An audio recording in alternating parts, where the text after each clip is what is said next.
There are places in this world that defy explanation. Ancient structures too massive to be moved with primitive tools, mysterious artifacts that challenge what we think we know about history, and entire civilizations that vanished without a trace. These aren't myths or legends. These are real, documented mysteries that archaeologists and historians still struggle to understand. How were they built? Who made them? And perhaps the most unsettling question of all, what else is still out there, waiting to be found? From colossal stone blocks no modern crane could lift, to civilizations buried beneath the ocean, today we're diving deep into some of the strangest unsolved mysteries of the ancient world. So sit back, relax, grab a snack, and let's jump into the mysteries where history itself seems to break apart.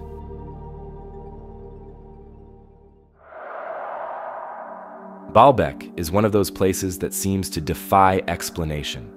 Nestled in modern-day Lebanon, this ancient site is famous for its towering Roman temples, built to honor Jupiter, Venus, and Bacchus. But as impressive as those ruins are, they sit on something far older, something far stranger, the Baalbek Megaliths. These stones are impossibly massive.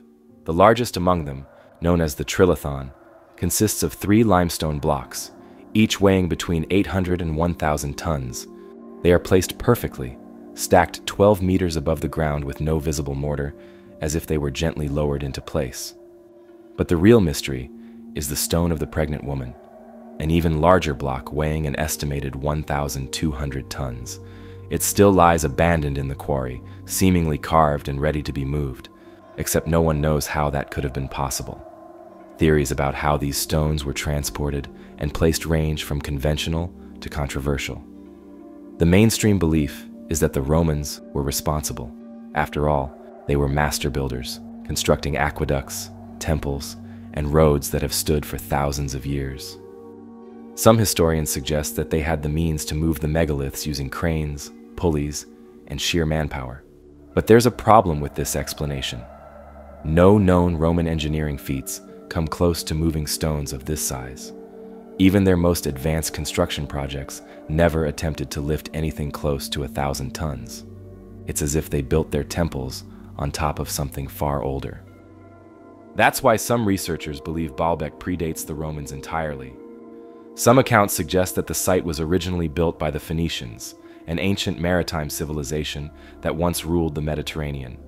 Others push the timeline even further back, claiming that the site is pre-Phoenician, meaning it could be thousands of years older than recorded history suggests. If true, that would mean a lost civilization, not Rome, was responsible for moving these stones. But if that's the case, who were they? And more importantly, how did they do it? There are those who believe Baalbek was built using a lost form of ancient technology. Perhaps the builders had an advanced understanding of counterweights, pressure manipulation, or even sound frequencies that could make heavy objects easier to move.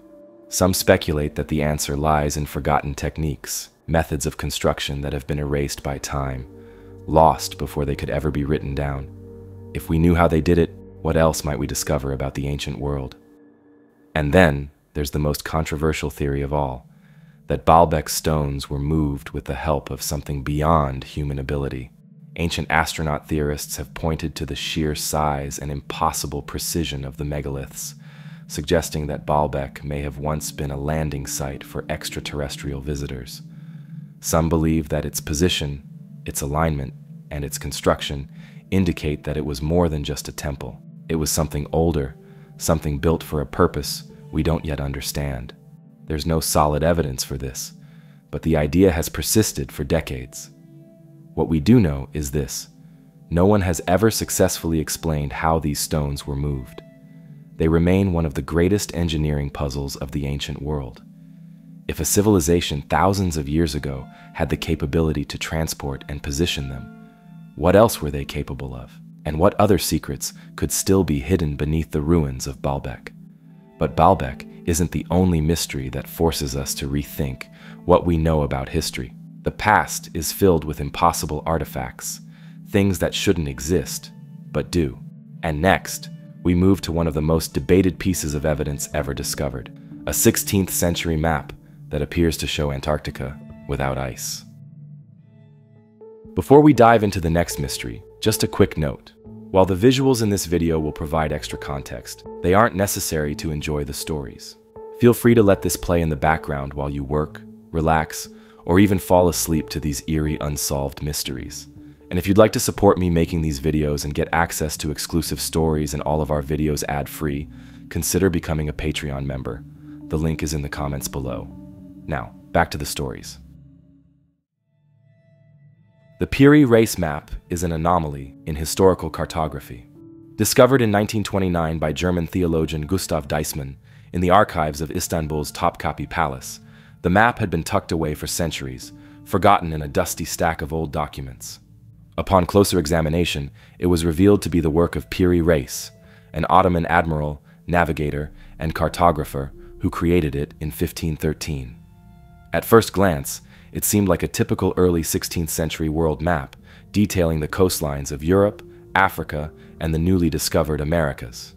But the more researchers studied it, the more it became clear. This was no ordinary map.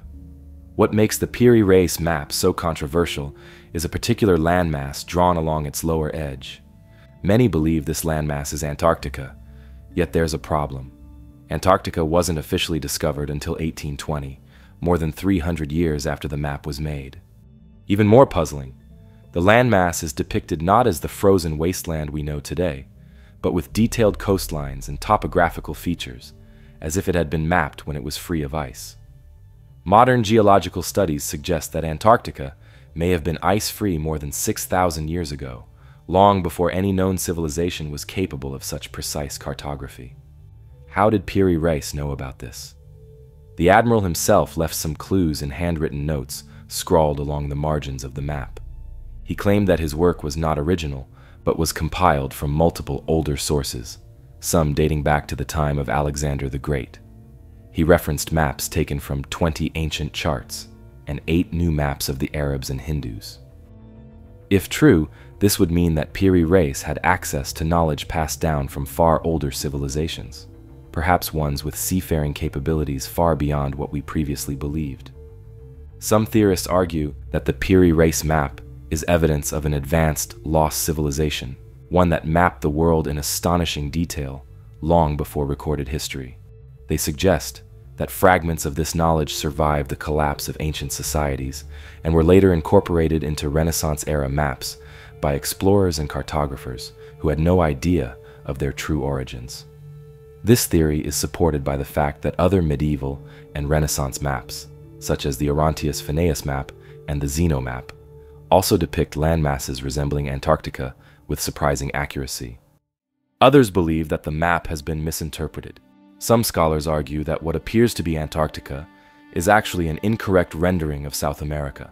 Mapmakers of the 16th century often distorted coastlines due to the way they compiled their charts from scattered reports and second-hand accounts. Some parts of the world were stretched or compressed to fit the limited knowledge of the time, leading to inaccuracies that might explain the apparent presence of Antarctica. Another possibility is that early sailors, possibly from Phoenician, Chinese, or even pre-Columbian European civilizations, traveled much further than history acknowledges, documenting coastlines that were later lost to time. If so, the Piri Reis map could be a remnant of an ancient navigational tradition that has since disappeared, leaving only tantalizing hints behind. Despite decades of study, no definitive answer has emerged. Did Piri Reis unknowingly preserve the last echoes of a lost civilization? Or is this simply a case of cartographic error, a trick of distorted geography that only appears mysterious in hindsight? Whatever the truth, the Piri Reis map remains one of history's most enduring puzzles, a document that continues to challenge everything we thought we knew about the past. But the Piri Reis map is not the only ancient mystery that challenges what we thought we knew about history. Thousands of years before Piri Reis put ink to parchment, an even greater enigma was being carved into stone, one that defies our understanding of early civilization itself. In southeastern Turkey, buried beneath layers of earth for millennia, lies Göbekli Tepe, a site so ancient that it predates the invention of writing, the Great Pyramids, and even the first known cities. Yet, its intricate carvings and massive stone pillars suggest a level of organization and skill that shouldn't have existed at the time. How was it built, and why was it buried? Let's take a closer look at one of the most mysterious archaeological discoveries in history. Göbekli Tepe is unlike anything else we've found in the ancient world. Tucked away in the rolling hills of southeastern Turkey, this site remained hidden beneath the earth for thousands of years, until a chance discovery in the 1960s hinted that something was buried there. But at the time, no one could have guessed what lay beneath. It wasn't until the 1990s, when German archaeologist Klaus Schmidt began excavations, that the true scale of Göbekli Tepe was revealed.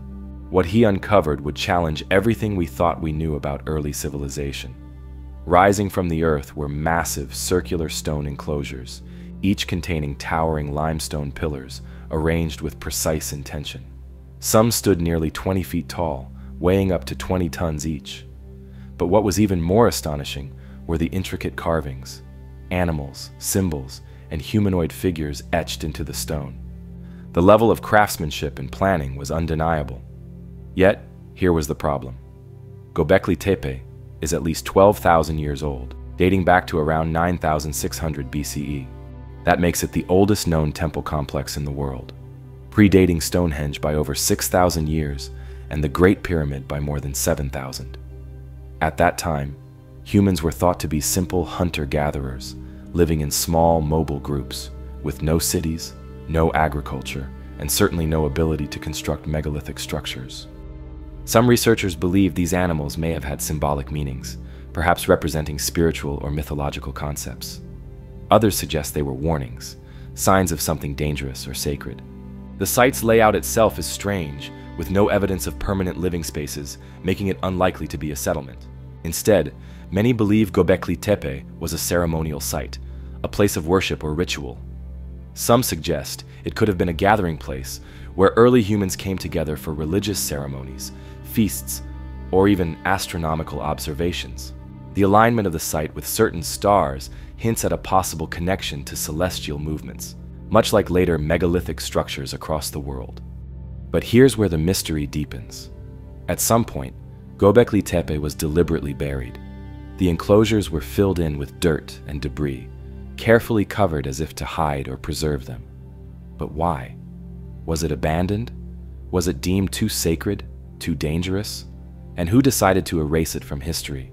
One of the leading theories is that Göbekli Tepe played a crucial role in the transition from a hunter-gatherer society to an agricultural one.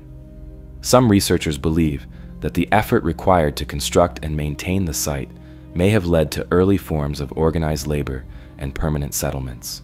In other words, civilization may have begun not with farming, but with religion. Another theory suggests that Göbekli Tepe was built by a forgotten, advanced society, one that existed before the known rise of agriculture. Some researchers point to the possibility of a lost civilization, one wiped out by a global catastrophe, such as the end of the last ice age.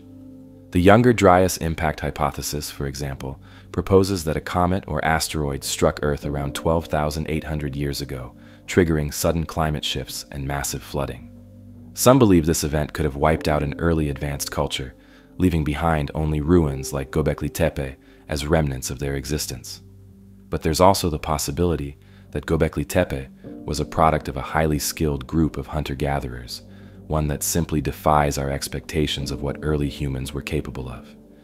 Maybe the knowledge required to build this site existed long before we thought, passed down through generations in ways we can't yet understand. If Göbekli Tepe was indeed a temple, it would mean that early humans developed religious or spiritual beliefs long before they settled into farming communities. The structure suggests large-scale cooperation, meaning that different groups must have worked together to build it. But what were they worshipping? Some researchers believe the carvings on the pillars could represent constellations, linking the site to the stars and celestial events. Others think it may have been a burial site, or a place of ancestral reverence, where rituals honoring the dead took place. One of the strangest discoveries at the site was the complete lack of tools or artifacts associated with daily life. Unlike other ancient sites, there are no signs of pottery, permanent dwellings, or domestic structures. This has led to speculation that Göbekli Tepe was never meant to be lived in. It was always a place set apart, meant for something greater than day-to-day survival. Göbekli Tepe forces archaeologists to reconsider the timeline of human development. If our ancestors could construct such a complex site thousands of years before the first cities appeared, what else were they capable of? And if this knowledge existed so early, where did it come from? Some believe Göbekli Tepe is just the beginning, that other sites, possibly even older, are waiting to be discovered. Could this be a missing link in our history, evidence of an ancient forgotten knowledge that predates everything we know? Despite decades of excavation, Göbekli Tepe still holds more secrets than answers. Every layer unearthed raises new questions, and with each new discovery, history as we know it continues to shift. And just like the builders of this mysterious site, ancient civilizations have left behind structures that defy explanation all across the world. Some, carved from solid rock, seem almost impossible even by today's standards. Göbekli Tepe is proof that the past holds secrets we never expected. But sometimes, those secrets aren't found in ancient temples or massive stone structures. Sometimes they're hidden in ink, written down centuries ago, but locked away behind an unbreakable code. A book filled with symbols no one has ever deciphered. A text that doesn't match any known language. And a mystery that has confounded scholars, cryptographers, and linguists for over 200 years. This is the Rohonc Codex, one of the strangest unsolved puzzles in history. The story of the Rohonc Codex begins in Hungary, but its origins stretch back much further. The manuscript first surfaced in the early 19th century, when it was donated to the Hungarian Academy of Sciences by a nobleman named Gustav Batthyány. The book had been part of his family's private collection, but how it got there, no one knows. It's not a large book, just 448 pages, each filled with a strange, unknown script. The pages are filled with dense writing, written from left to right, line after line of cryptic symbols. At first glance, it looks like a medieval manuscript, maybe a religious or historical text. But here's the problem. No one can read it. The alphabet doesn't match any known language. The characters appear completely unique, over 200 individual symbols, more than any known written script. And the deeper researchers looked, the stranger it got.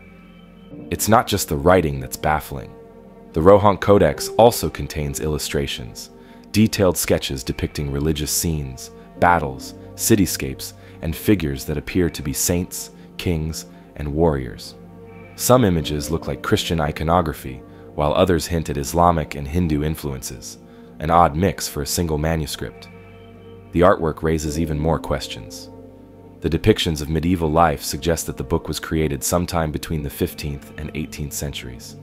But the mix of religious imagery is confusing. If it were a Christian text, why include elements of Eastern traditions? If it were Islamic or Hindu in nature, why does it contain crosses? Whatever its purpose, one thing is certain. This book wasn't meant to be forgotten. The writing is meticulous, the illustrations carefully placed. Whoever created it wanted it to be understood. But for centuries, it has remained locked behind its cryptic script. For over 200 years, scholars have tried to crack the Rohonc Codex. Linguists, historians, mathematicians, even military codebreakers, all have failed. One of the first serious efforts to decode the book came in the 19th century when Hungarian scholars examined it alongside other known languages from the region: Hungarian, Latin, Romanian, even Sanskrit. But nothing matched. Later, in the 20th century, experts turned to frequency analysis, a technique used to break ciphers by identifying recurring patterns in the text. But even this led nowhere. The symbols in the codex don't follow the normal patterns of language. Some words repeat, some characters appear more frequently than others, but not in a way that resembles any known grammar structure. It's as if the entire book was written in a lost language, or worse, complete nonsense. Over the years, many theories have emerged about the Rohonc Codex. Some are grounded in historical possibility, others are far more speculative. One theory suggests that the book is a religious text, possibly from a secret Christian sect. The mix of religious imagery could indicate a hybrid faith, blending elements from different traditions. But if that's the case, why would the script be completely unrecognizable? Others believe it could be a forgotten language, a dialect from a small community that disappeared long ago. Some historians have speculated that it might be connected to the Szekely Hungarian Rovas script, an old form of writing once used in Hungary. But even this doesn't match the structure of the Codex. Then there's the theory that the book is a hoax. Some skeptics believe the Rohonc Codex isn't an ancient mystery at all, but rather an elaborate fake. They point out that the script seems too random, lacking the structure found in real languages. The symbols don't follow natural linguistic patterns, making some researchers believe it was made up. If true, that raises another question. Why? Was it a prank? A 19th century forgery meant to trick historians? A nobleman's attempt to create an ancient-looking relic? If that's the case, the creator went to extraordinary lengths to make it convincing. But here's the problem. No one has ever proven it's fake. Forgery or not, the Rohonc Codex remains a puzzle. If it's meaningless, why go to the trouble of writing 448 pages of text? Why include detailed illustrations? If someone invented the script, why use over 200 unique characters? Far more than any known language. And most importantly, if it's a hoax, why has no one been able to definitively prove it? Despite countless efforts, the Rohonc Codex remains undeciphered. Modern technology has analyzed it, but still, no one has been able to read a single sentence. It now sits in Budapest, stored in the Hungarian Academy of Sciences, where it continues to baffle anyone who tries to make sense of it. Was it a lost language? A secret code? A prank from history? No one knows. And until someone finally cracks its meaning, the Rohonc Codex will remain one of history's strangest and most impenetrable mysteries. But it's not the only lost knowledge that haunts historians. Sometimes, the truth isn't hidden in a book, but in stone, buried beneath the earth, far away from prying eyes. The Rohonc Codex is a book no one can read, a mystery trapped within its undeciphered symbols. But while the Rohonc Codex challenges what we know about ancient texts, our next mystery delves into something even more elusive, a structure so massive, so carefully hidden, that even today, its existence remains shrouded in secrecy. Deep in the heart of China, hidden beneath layers of soil and vegetation, lies a pyramid that is said to be larger than any in Egypt, a monument deliberately concealed from the outside world. Could this be the lost tomb of an unknown emperor, or is it something even more extraordinary? Up next, the White Pyramid of China. Hidden deep within the remote landscapes of China's Shanxi province, a series of enormous pyramidal structures has sparked decades of speculation, secrecy, and intrigue. These are not just hills or natural formations, as some might assume at first glance. These are ancient pyramids, eerily reminiscent of those found in Egypt and Mesoamerica, yet shrouded in mystery and largely unknown to the world. Unlike the Great Pyramids of Giza, which stand proudly against the desert skyline, China's pyramids have been deliberately concealed by the government, planted over with trees, covered with soil, and left to be forgotten. At the heart of this enigma is the so-called White Pyramid of China, a structure so immense that if the accounts are to be believed, it may dwarf even the Great Pyramid of Giza in scale. But why would such a monument be kept hidden? What secrets could it hold beneath its layers of earth and secrecy?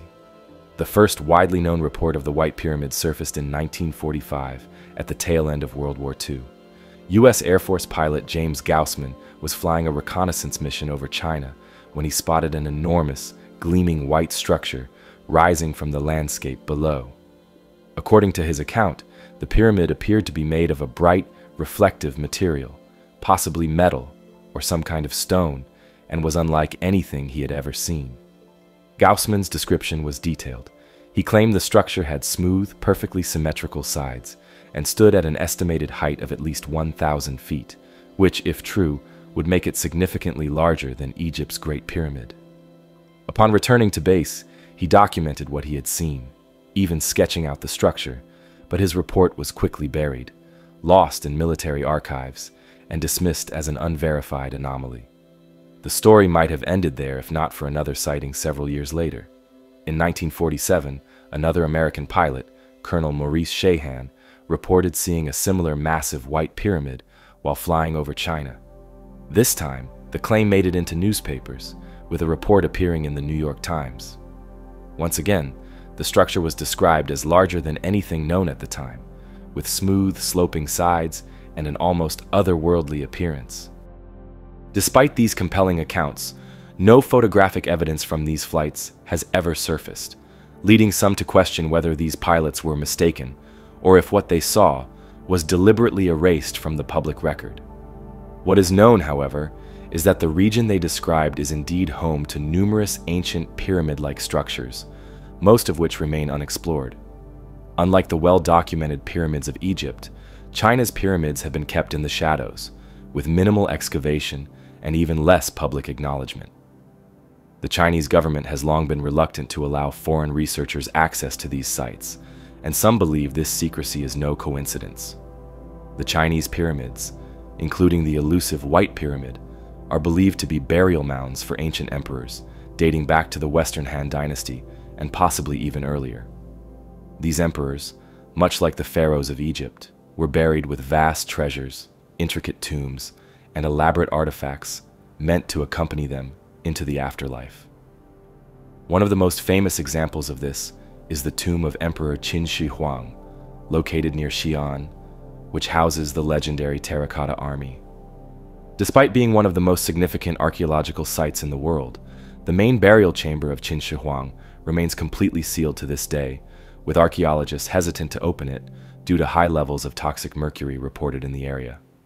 Some researchers speculate that the White Pyramid could be an even grander burial site, potentially belonging to an emperor whose name has been lost to history. The reluctance to excavate these pyramids may stem from both practical and cultural reasons. Chinese authorities have often cited concerns over preservation, arguing that opening these sites too soon could lead to irreversible damage. Others, however, believe the secrecy runs deeper, that there is something within these pyramids that the government does not want the world to see.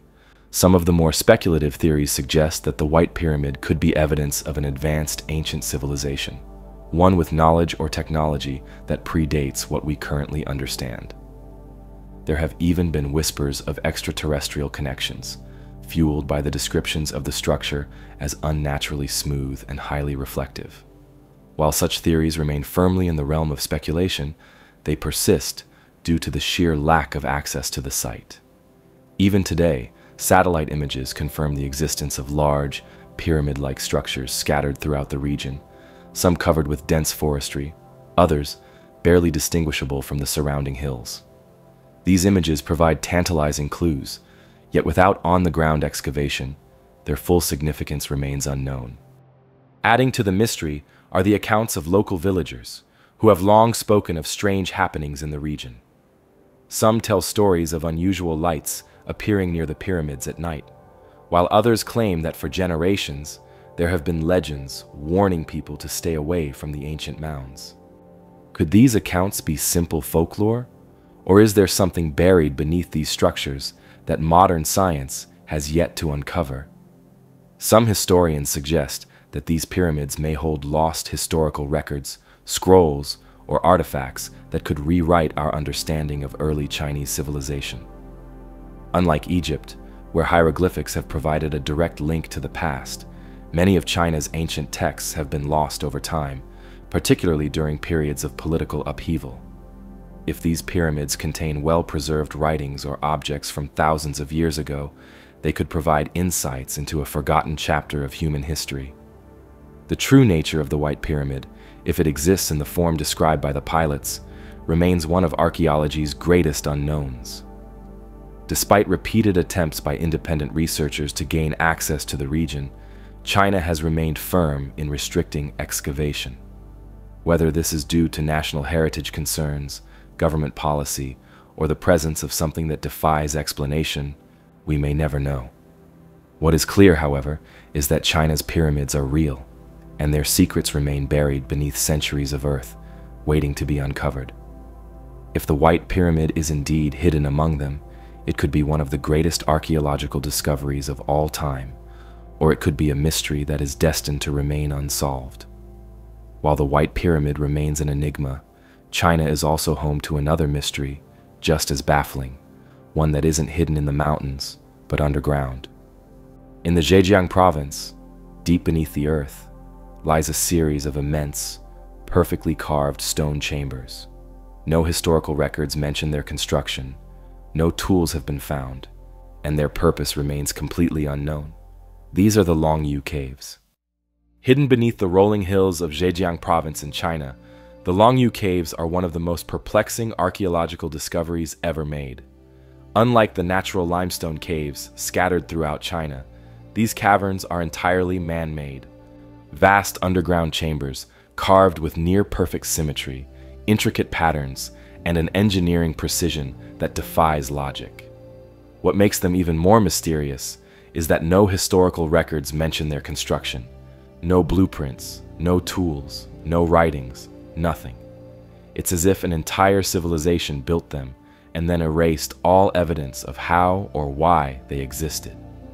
And to this day, no one knows who created them, how they did it, or what purpose they served. The discovery of the caves was entirely accidental. In 1992, a local farmer, curious about the deep pools of water scattered across his village, decided to drain one. As the water receded, what emerged stunned him. Massive, smooth-walled chambers extending deep into the earth, unlike anything he had ever seen. Soon, other villagers followed suit, draining more pools, only to find more hidden chambers below. What they had uncovered was an underground complex spanning an estimated 30,000 square meters, each cavern meticulously carved from solid sandstone. To put it into perspective, the caves are so vast that if combined, they would cover the area of roughly 4 football fields. The ceilings soar up to 30 meters, 98 feet, high, supported by evenly spaced stone pillars, and the walls are covered in a uniform pattern of chiseled markings, marks that seem too precise to be made with rudimentary hand tools. What makes the Longyou caves so baffling is the sheer scale of labor that must have gone into their construction. Archaeologists estimate that nearly 1 million cubic meters of rock would have had to be excavated to create the caverns. If this was done with the tools available in ancient China, it would have taken thousands of workers working day and night for years, possibly decades. Yet, as advanced as the caves appear, no tools or construction materials have ever been found. There are no remains of workers, no leftover chisel marks from different stages of construction, and no debris from the excavation process. Where did all the displaced rock go? How did they move it? And why do the caves appear so immaculate, as if they were abandoned immediately after completion? Adding to the mystery is the fact that the caves are not randomly distributed. Each chamber is positioned with careful alignment, as if part of a much larger, interconnected system. Some researchers speculate that the caves may have been used for storage, military purposes, or even as secret meeting places for an unknown group. Others suggest they may have had a spiritual or ceremonial function, perhaps linked to an ancient belief system long forgotten. Some believe they were once underground palaces, or residences of a ruling elite.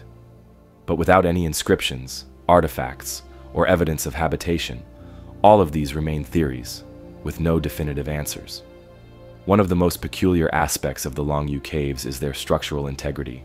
Despite being thousands of years old, dating back at least to the Qin dynasty in the 3rd century BC if not earlier, the walls show no signs of erosion or collapse. Unlike many ancient structures that deteriorate over time, the caves remain remarkably intact, as if they were built to last indefinitely. The precision with which they were carved suggests an understanding of engineering far beyond what should have been possible at the time.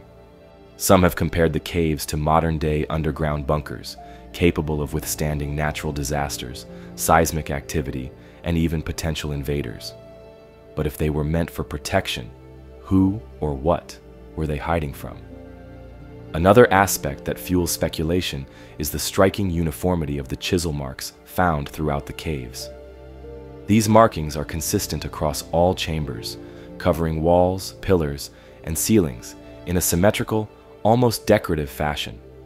The precision of the carvings suggests an advanced construction technique, possibly even a lost technology.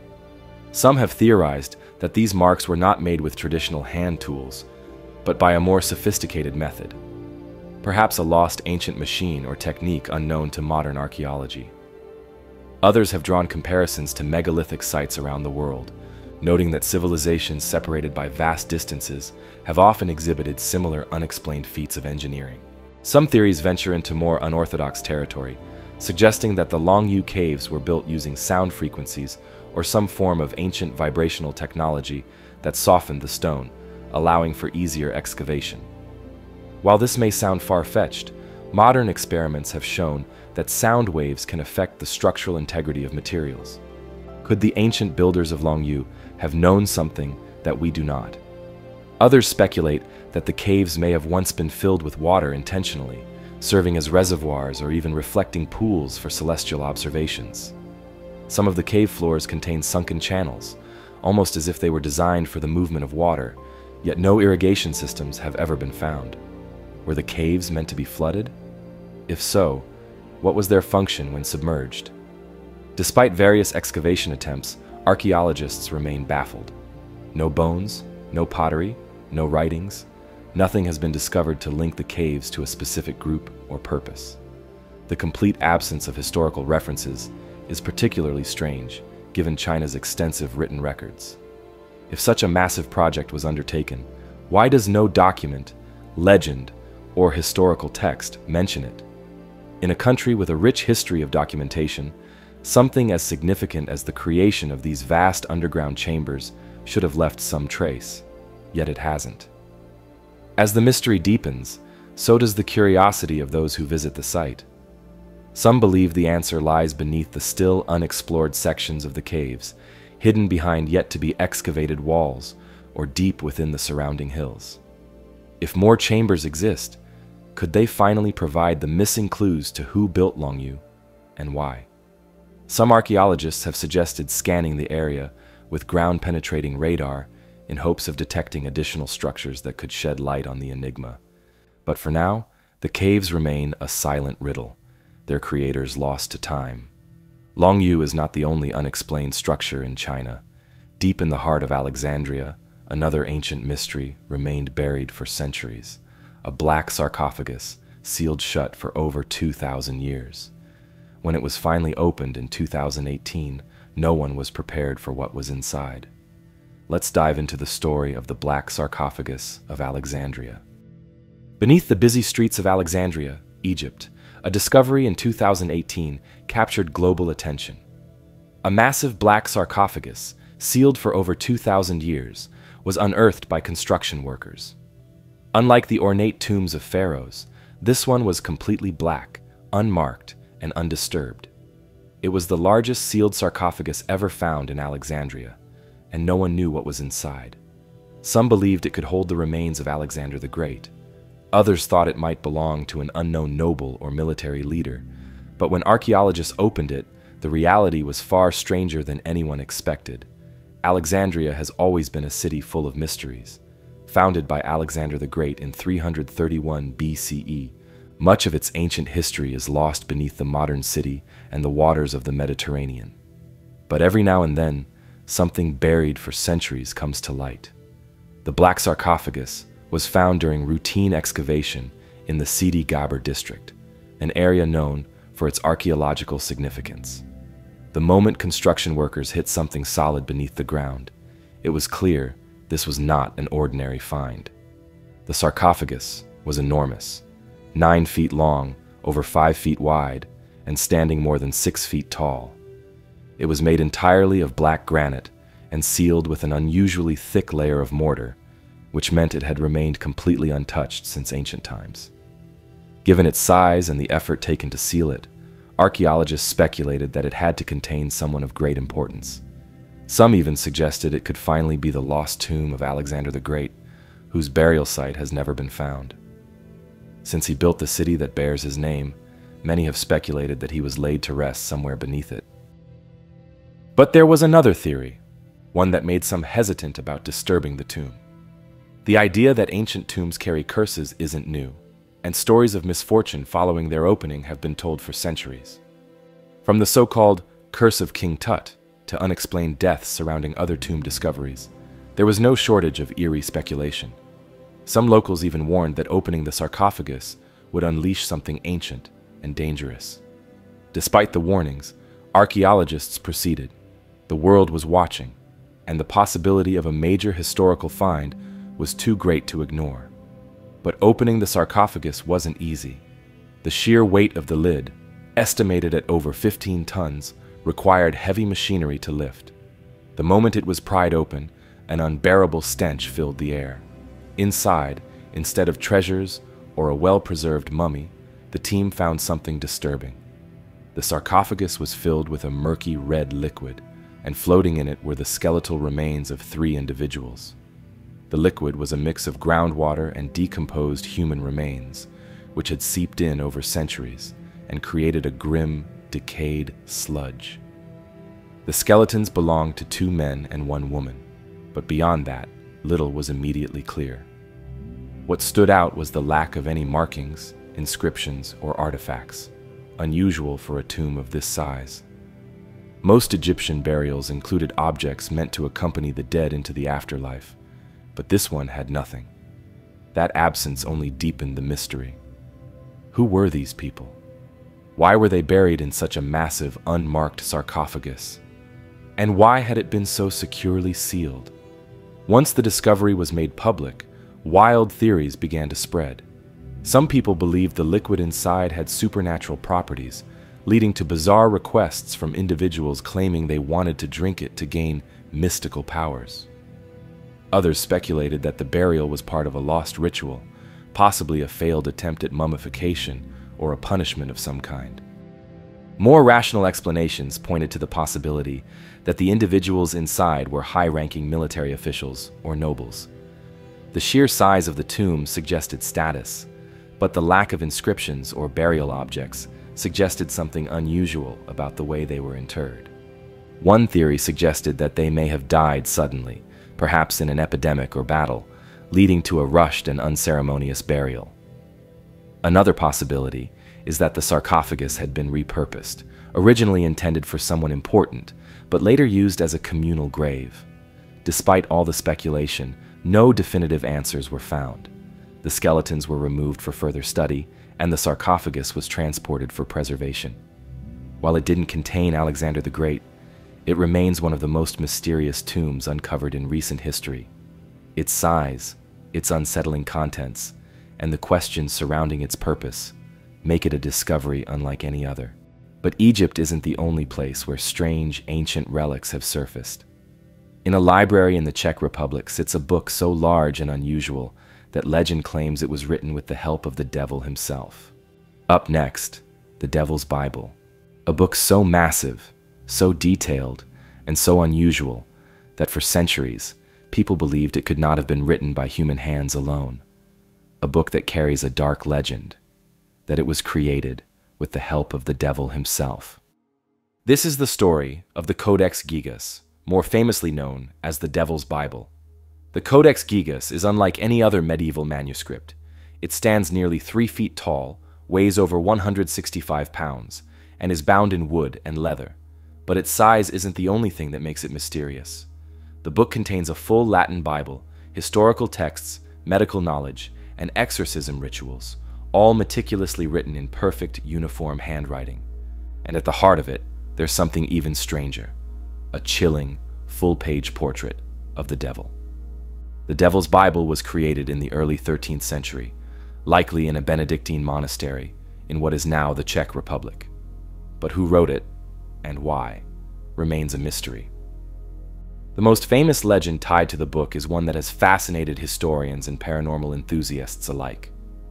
According to medieval accounts, the Codex Gigas was written by a monk who committed a terrible crime.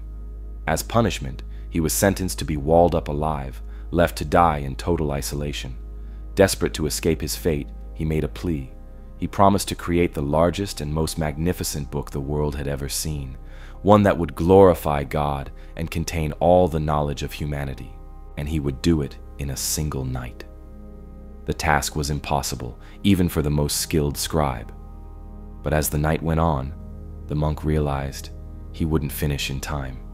Facing death, he turned to the only being who could help him, Satan. The story claims that he made a pact with the devil, offering his soul in exchange for the book's completion.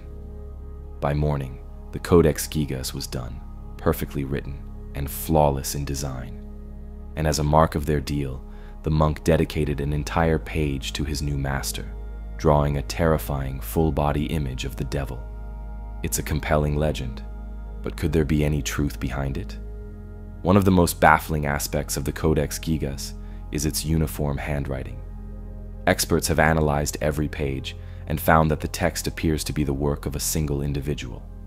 There are no noticeable differences in style, no interruptions in the flow of the ink.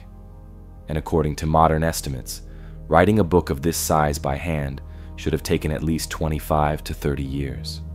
Yet, the consistency suggests it was completed in an incredibly short period. How could one person have written all of it with such precision? The book's contents are also strange. Alongside biblical texts, it includes forbidden knowledge, grimoires detailing exorcisms, medical remedies, and even writings about demonology. Some believe this mixture of sacred and arcane knowledge points to something more than just religious devotion. The devil's portrait only deepens the mystery. It is unlike any other religious artwork from the time, showing Satan in a crouched position, with clawed fingers, an elongated tongue, and glowing red eyes. Some believe the drawing itself carries an ominous presence, while others speculate it was a warning, a message left behind by the monk about the price he paid. But if the book wasn't created through supernatural means, how did one person manage such an enormous task? One theory is that the monk behind the Codex Gigas may have been suffering from a form of obsession or compulsion, what we might call hypergraphia today, an uncontrollable urge to write. Some researchers believe he may have been in a form of religious isolation, dedicating his life entirely to the manuscript. Another theory is that it was a collaborative effort, with later editions being carefully disguised to maintain the illusion of a single author. However, there is no evidence of multiple contributors, no shifts in handwriting, no changes in ink or style, and no corrections made over time. This has led some to suggest that the monk truly did work alone, possibly for decades, possibly under some unknown force driving him forward. The Codex Gigas also has a history of misfortune. Throughout the centuries, it has been looted, stolen, and moved across multiple countries. It was once kept in the Royal Library of Sweden, where it survived a massive fire.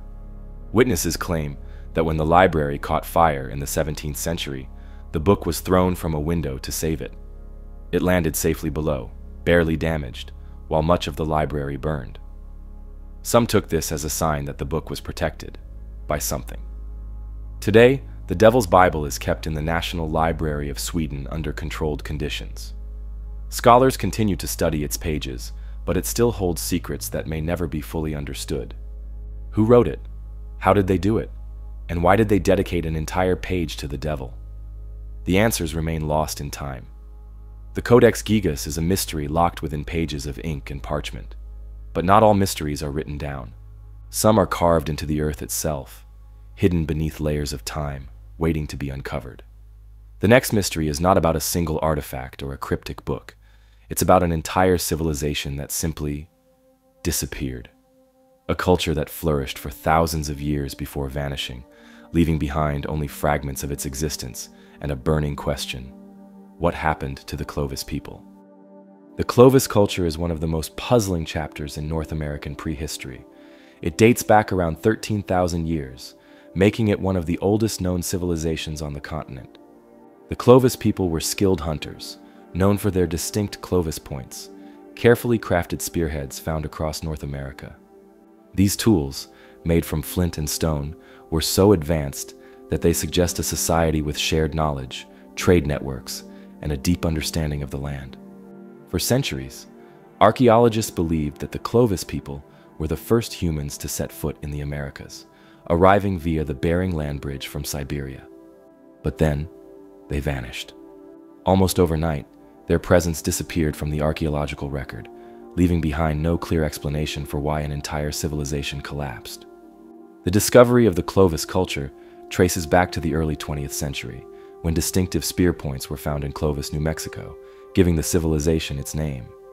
These tools were buried alongside the remains of Ice Age animals like mammoths and bison, suggesting that the Clovis were skilled big-game hunters who thrived in the harsh conditions of the last Ice Age.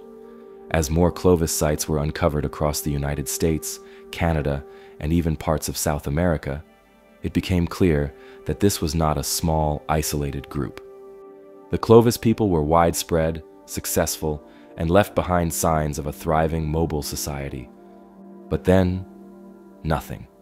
Around 12,800 years ago, Clovis artifacts abruptly disappear from the archaeological record. There are no clear signs of war, no evidence of mass famine, and no obvious reasons why they would have ceased to exist. It's as if the culture simply evaporated, leaving behind only scattered tools and bones. This sudden disappearance has baffled archaeologists for decades, sparking numerous theories about what could have happened. One of the leading theories is the Younger Dryas impact hypothesis, which suggests that a comet or asteroid struck North America around 12,800 years ago, triggering massive environmental changes. According to this theory, the impact set off raging wildfires that burned across the continent, throwing so much debris into the air that it caused a rapid return to Ice Age conditions. This sudden shift in climate, known as the Younger Dryas cooling event, would have devastated the Clovis people's food sources, wiping out large prey animals and forcing a collapse of their way of life. Evidence of this cataclysmic event has been found in the form of a black mat layer, a thin, carbon-rich layer of sediment found at Clovis archaeological sites. This layer contains high levels of nanodiamonds, which some scientists believe are the result of an extraterrestrial impact. If true, the Clovis culture may have been one of the first human societies to fall victim to a global disaster. Another possibility is that the Clovis people didn't disappear at all. Instead, they adapted and merged with other emerging cultures. Some archaeologists suggest that as large Ice Age animals like mammoths and mastodons went extinct, the Clovis people were forced to change their way of life. Instead of relying on big game hunting, they may have shifted to smaller prey and new survival strategies. This adaptation could have led to the rise of new cultures, such as the Folsom people, who appear in the archaeological record shortly after the Clovis. If this is true, then the Clovis people didn't vanish. They evolved, leaving behind their old ways and becoming something new. But there is another, more unsettling theory, one that suggests the Clovis people were wiped out by an unknown catastrophe. Some researchers point to evidence of ancient megafauna extinctions that occurred around the same time the Clovis disappeared.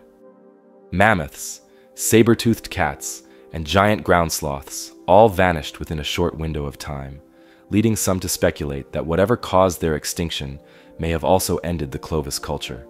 Whether it was disease, competition with other human groups, or an environmental disaster, something removed them from history with startling speed. Yet, there are even stranger clues that complicate the story. A growing body of evidence suggests that humans may have been in the Americas long before the Clovis people.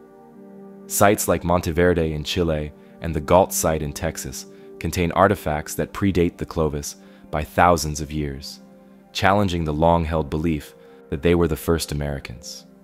If other groups were already present, then who were the Clovis, really?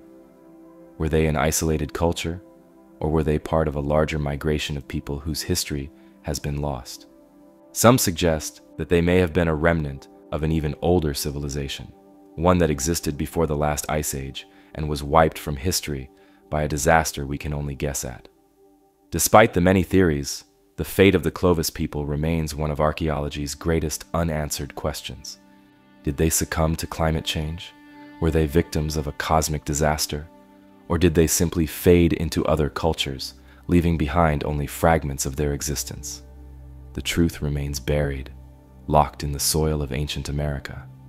The Clovis people vanished, leaving behind tools, bones, and unanswered questions about their fate. Were they wiped out by a sudden cataclysm, or did they slowly fade into obscurity, their descendants blending into later civilizations? The past is full of stories like this, cultures that rose, flourished, and disappeared, leaving behind little more than clues for us to decipher. But sometimes, what they leave behind isn't just bones or artifacts. Sometimes, they leave behind something that defies logic altogether. Scattered across the lush rainforests and ancient riverbanks of Costa Rica, dozens of massive, near-perfect stone spheres lie half-buried in the earth. These aren't rough, misshapen boulders shaped by nature. These are man-made, precisely carved, and almost impossibly symmetrical. Some weigh over 15 tons, yet no one knows who made them, how they were transported, or why they exist at all. These mysterious objects, known as the stone spheres of Costa Rica, have baffled archaeologists for nearly a century. The story of these spheres began in the 1930s, when workers for the United Fruit Company were clearing land in the Gigas Delta for banana plantations. As they cut through the dense jungle, they started discovering these massive stone orbs, some of them perfectly round, others slightly weathered, but all strangely out of place. Some were grouped together in apparent patterns, while others were found alone, buried beneath centuries of sediment. At first, workers didn't know what to make of them. Some thought they were natural formations, while others believed they contained hidden treasures. In their excitement, several spheres were blown apart with dynamite, only to reveal nothing. No gold, no artifacts, just solid stone. As word of the discovery spread, archaeologists arrived to study them. The spheres were unlike anything found in the region before. They ranged in size from a few inches to over 8 feet in diameter, and many were carved with such precision that they seemed almost mathematically perfect. What made their creation even more astonishing was the material they were made from: granodiorite, a tough volcanic rock that isn't naturally found near the sites where the spheres were unearthed.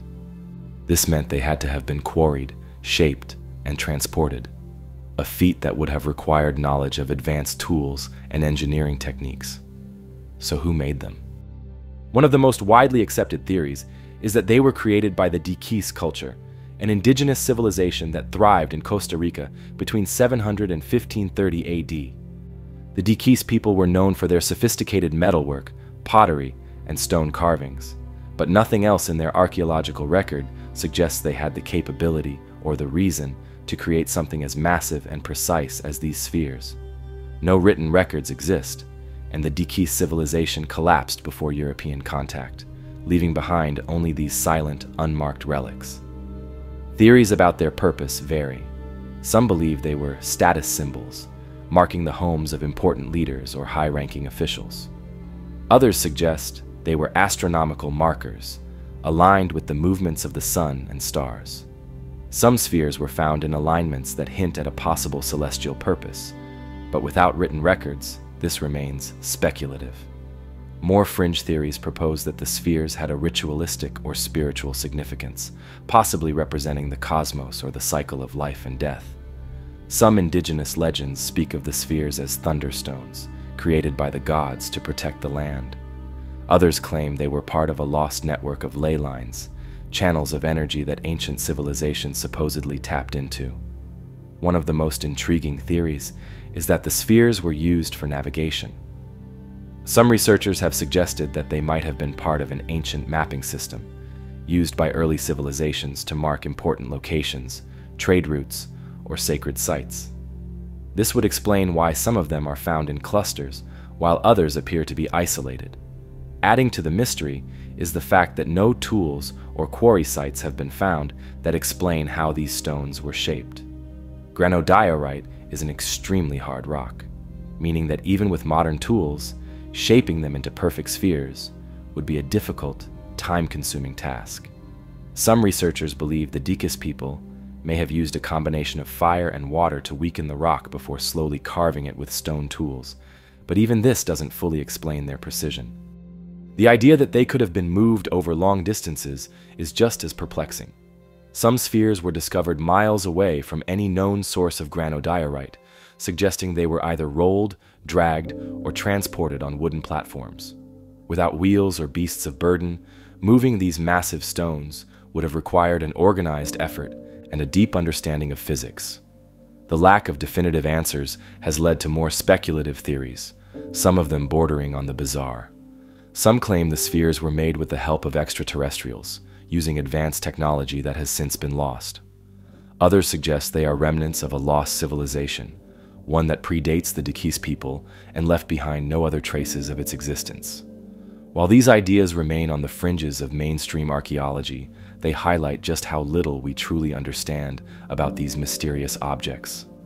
Over time, many of the spheres were removed from their original locations, taken to museums, private collections, or simply moved by farmers and landowners who didn't realize their historical significance.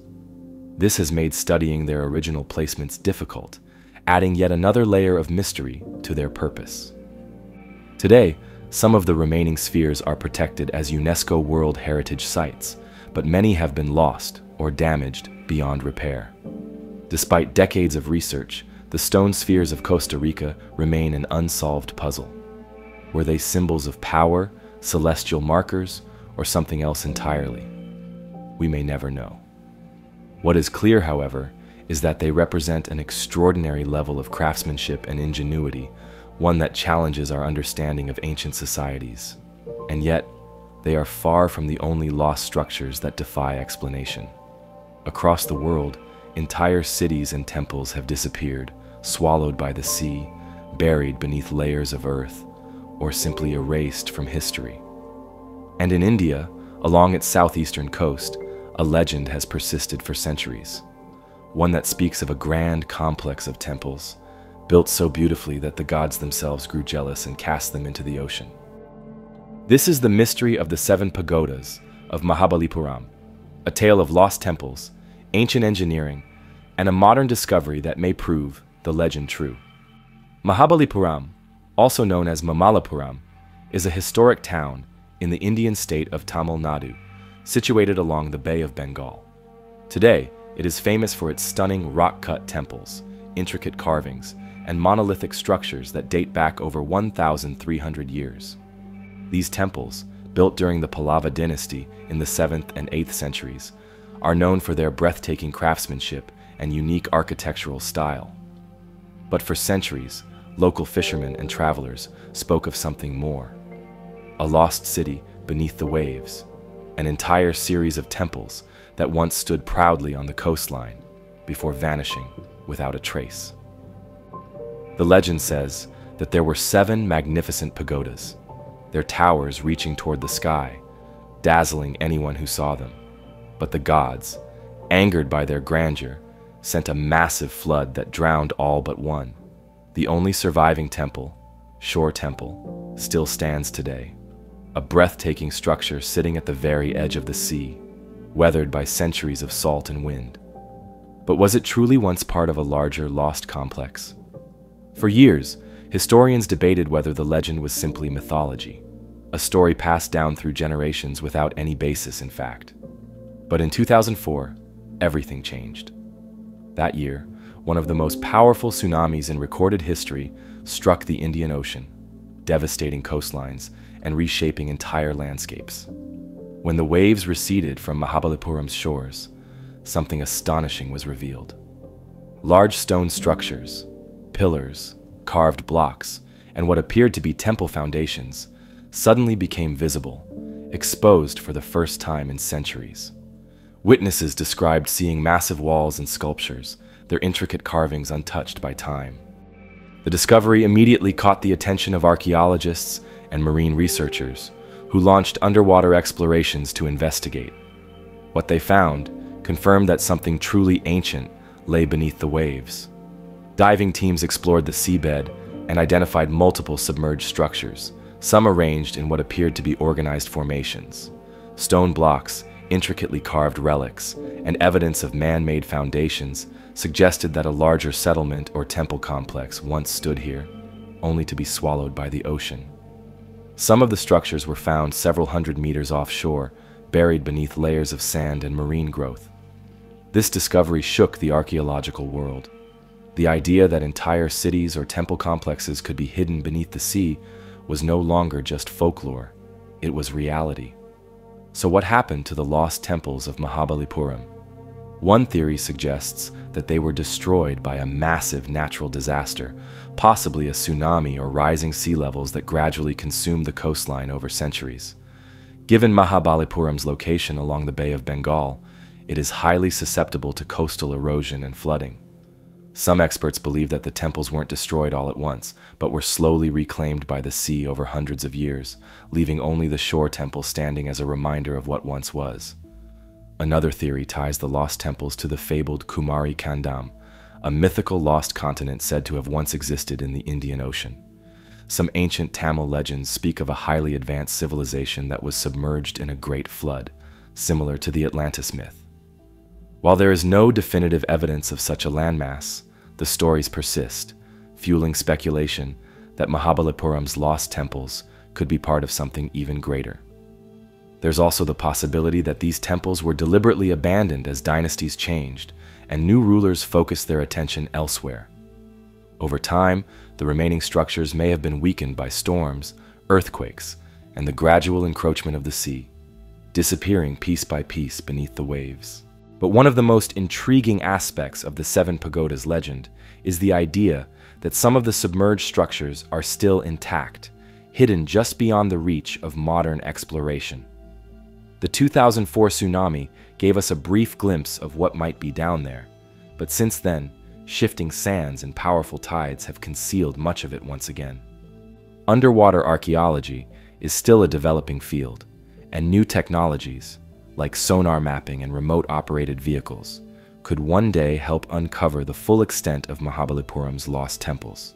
Some researchers believe that more expeditions could reveal entire temple foundations, submerged carvings, and possibly even ancient inscriptions that tell us more about who built these structures and why they were lost. For now, the shore temple remains a solitary sentinel, standing where land meets sea, guarding the secrets of its long-lost companions. But the discovery of underwater ruins has forever changed the way we see this place. What was once dismissed as mere legend now has physical evidence, proving that the ocean holds far more of our history than we ever realized. And Mahabalipuram isn't the only place where ancient ruins have been swallowed by the sea. Across the world, entire cities have vanished beneath the waves, leaving behind only scattered ruins and whispered stories. Off the coast of Europe, beneath the waves of the North Sea, lies evidence of an even greater loss. A land that once connected Britain to mainland Europe, teeming with life, home to thousands of people, until one day, it was gone. This is the story of Doggerland, the prehistoric civilization lost to time and tide, a place where humans once thrived, before nature erased it completely. Tens of thousands of years ago, the world was a very different place. Much of the Earth's water was locked in vast ice sheets, lowering sea levels and exposing massive land masses that are now hidden beneath the oceans. One of these lost lands was Doggerland, a vast stretch of land that once connected present-day Britain, the Netherlands, Denmark, and Germany. It wasn't just a barren plain, it was a thriving ecosystem, a landscape of rolling hills, wide rivers, and dense forests. For thousands of years, it was home to early humans, hunter-gatherers who followed migrating herds, fished its waters, and built their lives in a world now lost beneath the sea. The first hints of Doggerland's existence came not from history books or ancient texts, but from fishermen. For centuries, trawlers working the North Sea have pulled up strange artifacts, tools, bones, and even ancient skulls, all dredged up from the seabed. Some of these remains belong to animals like woolly mammoths and saber-toothed cats, while others clearly came from humans, evidence that people had once walked across this submerged world. But it wasn't until the 20th century that scientists began to understand what they were dealing with. Advances in sonar mapping and underwater archaeology revealed something astonishing: an entire prehistoric landscape frozen in time beneath the waves. Riverbeds, hills, even the faint outlines of what might have once been settlements were mapped out under the North Sea. What had once been a lush and habitable land was now a vast, empty seabed. So what happened? Doggerland didn't disappear overnight, but rather, through a slow and relentless process. As the Ice Age ended and temperatures rose, glaciers melted, causing sea levels to rise. Slowly, year by year, the waters crept in, forcing its inhabitants to retreat. But then, around 8,000 years ago, something catastrophic happened. An event that sealed Doggerland's fate. It's known as the Storegga Slide, one of the largest underwater landslides ever recorded. Somewhere off the coast of Norway, a massive chunk of seabed collapsed, triggering a mega tsunami. Walls of water, some reaching over 30 feet high, crashed into Doggerland's coastline, swallowing villages, drowning forests, and sweeping entire communities away. What had been a sprawling land bridge between Britain and Europe was suddenly cut off, fragmented into islands before vanishing completely beneath the waves. For the people living there, the Storegga tsunami must have been apocalyptic. Some may have survived, fleeing to higher ground in Britain or continental Europe. Others were likely caught in the waves, their homes and lives erased in a matter of hours.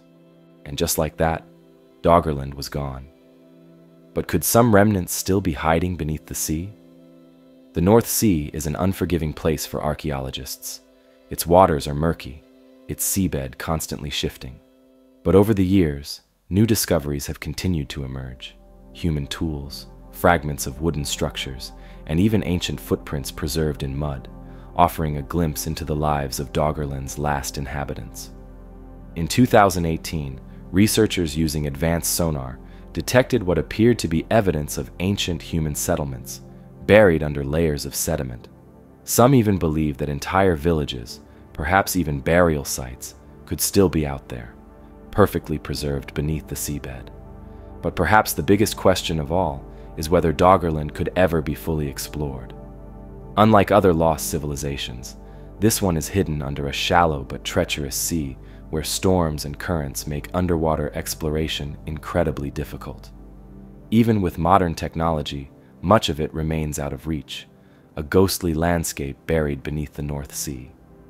Still, the legend of Doggerland continues to grow. Some researchers believe it was the inspiration for later myths, the idea of a sunken homeland, a once great civilization lost beneath the waves. Could it be that stories of a lost land, passed down through generations, eventually morphed into the Atlantis legend? For now, Doggerland remains a land of speculation, a place we know existed but can never truly visit. The discovery of Doggerland's lost civilization proves just how much of our history is buried beneath the waves. Whole worlds we never knew existed, erased by time and nature. But sometimes, history isn't hidden beneath the sea. Sometimes, it turns up in the most unexpected places, buried beneath the soil, waiting to rewrite everything we thought we knew. This brings us to a small but incredibly controversial artifact, the Maine penny, an object that, if genuine, could challenge the story of who truly discovered North America first. It was 1957 when Guy Melgren, an amateur archaeologist, stumbled upon something strange at an ancient Native American site in Nascaig Point, Maine. Among the stone tools, arrowheads, and pottery fragments, there was a small, worn coin. At first glance, it looked like any other old piece of metal, nothing particularly special. But when experts took a closer look, they were shocked. The coin wasn't European, nor was it from any early colonial settlement. Instead, it was identified as a Norse penny, dating back to the reign of Olaf Kyrre, a Viking king who ruled Norway from 1067 to 1093 AD. In other words, a Viking artifact found in Maine. At first, the discovery seemed impossible. The official history of the Americas tells us that Norse explorers like Leif Erikson may have briefly visited parts of Canada around 1000 AD, establishing a short-lived settlement at Longyou Meadows in Newfoundland. But there's no record of Vikings ever reaching as far south as Maine, let alone leaving behind coins. So how did a medieval Norse artifact end up buried in an ancient Native American site in New England? One theory suggests that the Vikings traveled much farther than we ever thought, possibly even setting foot in present-day Maine. If true, it would push the known boundaries of Viking exploration well beyond Newfoundland, raising new questions about early European contact with North America. Did Norse traders establish secret outposts along the coast? Did they interact with indigenous tribes far to the south? Another theory suggests a less dramatic possibility, that the coin was acquired through trade. The Native American site where the Maine penny was found belonged to the Penobscot people, skilled traders who exchanged goods across vast distances. Could the penny have made its way down from Canada, passed from hand to hand over generations? If so, the Vikings may have never set foot in Maine at all. The coin simply traveled along ancient trade routes. But not everyone believes the Maine penny is real. Skeptics argue that the discovery was either a mistake or an outright hoax. Some point out that no other Norse artifacts were found at the site. No weapons, no tools, no pottery, just the coin. If Vikings had been there, wouldn't there be more evidence? Others question whether the coin was planted by someone looking to create a mystery. However, tests on the Maine penny have confirmed that it is an authentic 11th century Norse coin, not a modern fake. The only question is how it got there. And the Maine penny isn't the only mysterious coin to have surfaced where it shouldn't. Other strange discoveries have left historians puzzled, hinting at possible pre-Columbian contact with the Americas. One such case is the Roman coins found in Texas and Venezuela. In the 1950s, a collector claimed to have discovered a cache of ancient Roman coins in a small Texas town, while another set of coins allegedly turned up near a river in Venezuela. These coins, dating back over 1,000 years before Columbus, have fueled speculation about whether Roman sailors or shipwreck survivors could have reached the Americas centuries before anyone thought possible. Then there's the case of the Oak Island coins. The infamous Oak Island, a supposed treasure hunting site off the coast of Nova Scotia, has yielded strange artifacts over the years, including coins of uncertain origin. Some of them appear to be from Europe, but their exact age and how they arrived on the island remain a mystery. Were they left by early explorers, pirates, or are they simply later deposits that have been misinterpreted? Perhaps the most baffling case is the Japanese coins found in Kenya. In the ruins of a centuries-old Swahili settlement on Kenya's coast, archaeologists discovered medieval Japanese coins. The presence of these coins, dated to Japan's Edo period, suggests that early trade networks may have connected Africa and Asia in ways we never imagined. While this doesn't directly relate to the Vikings or North America, it does show that ancient currencies often turn up in places where they seemingly have no logical reason to exist.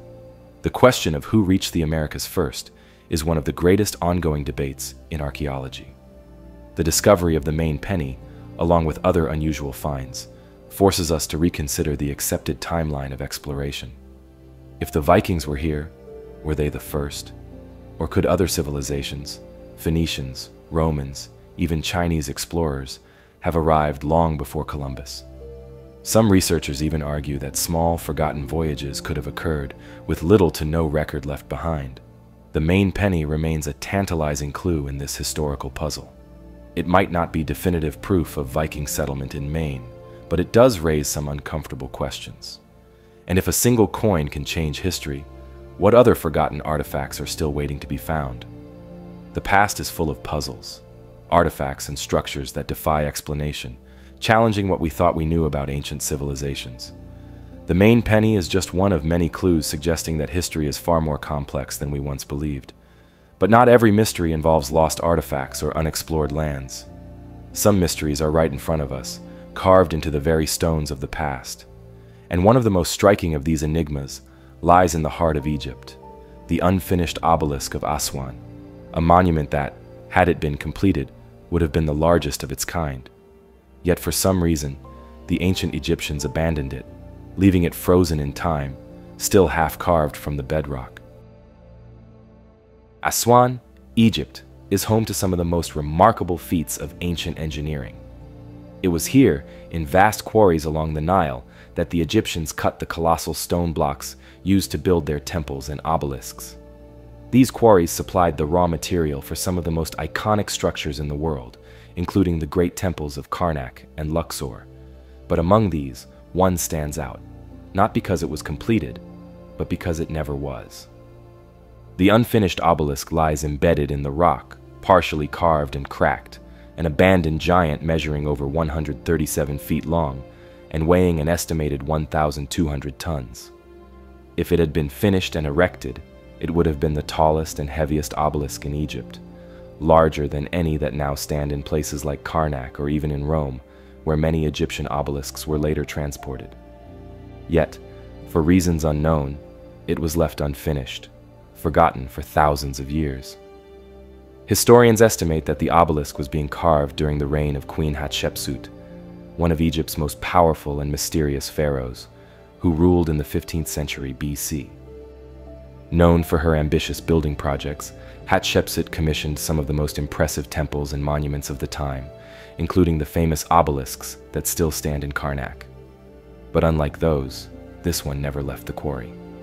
The most widely accepted theory for why the obelisk was left unfinished is that a massive crack appeared in the stone as workers were carving it from the bedrock.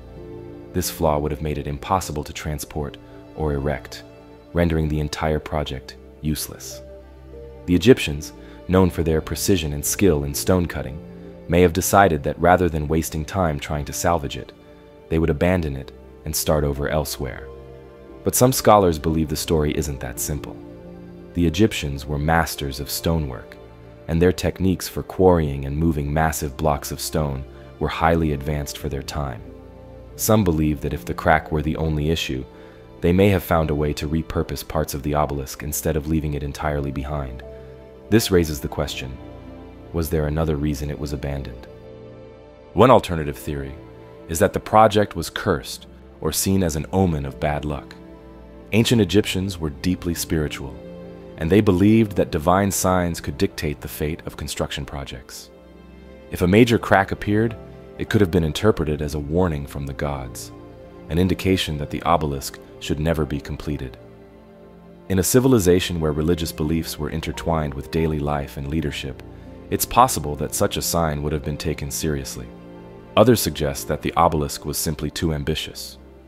Even though the Egyptians had successfully transported massive obelisks before, this one was significantly larger than anything attempted before.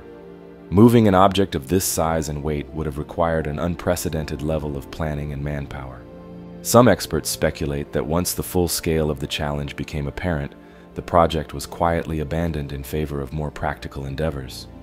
What makes the unfinished obelisk even more fascinating is what it reveals about ancient Egyptian quarrying techniques. The site shows clear evidence of how these massive monuments were carved, using a method that is still not fully understood. The Egyptians didn't use metal chisels to cut through the hard granite.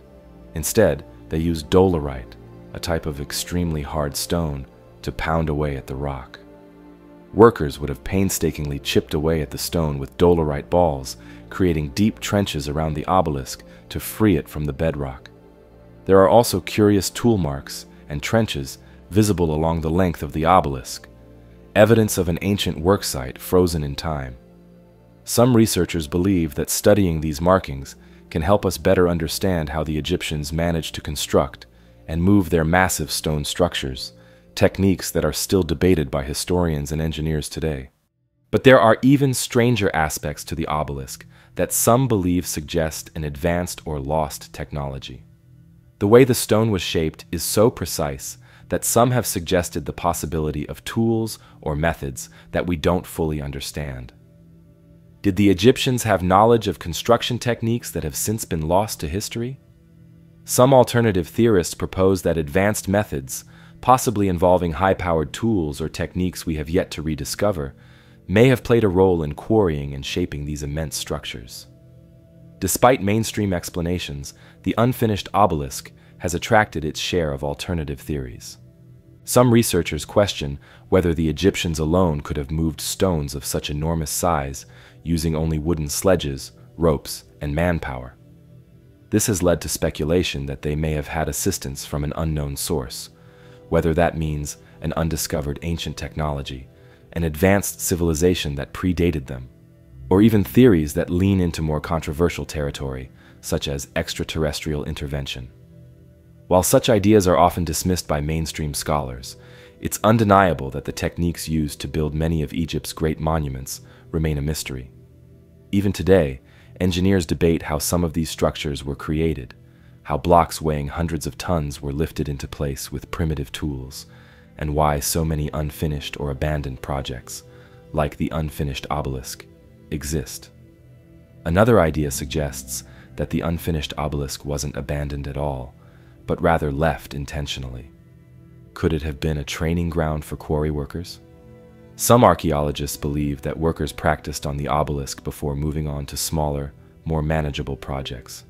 This would explain why the site is covered in tool marks and trenches, evidence of generations of workers honing their skills.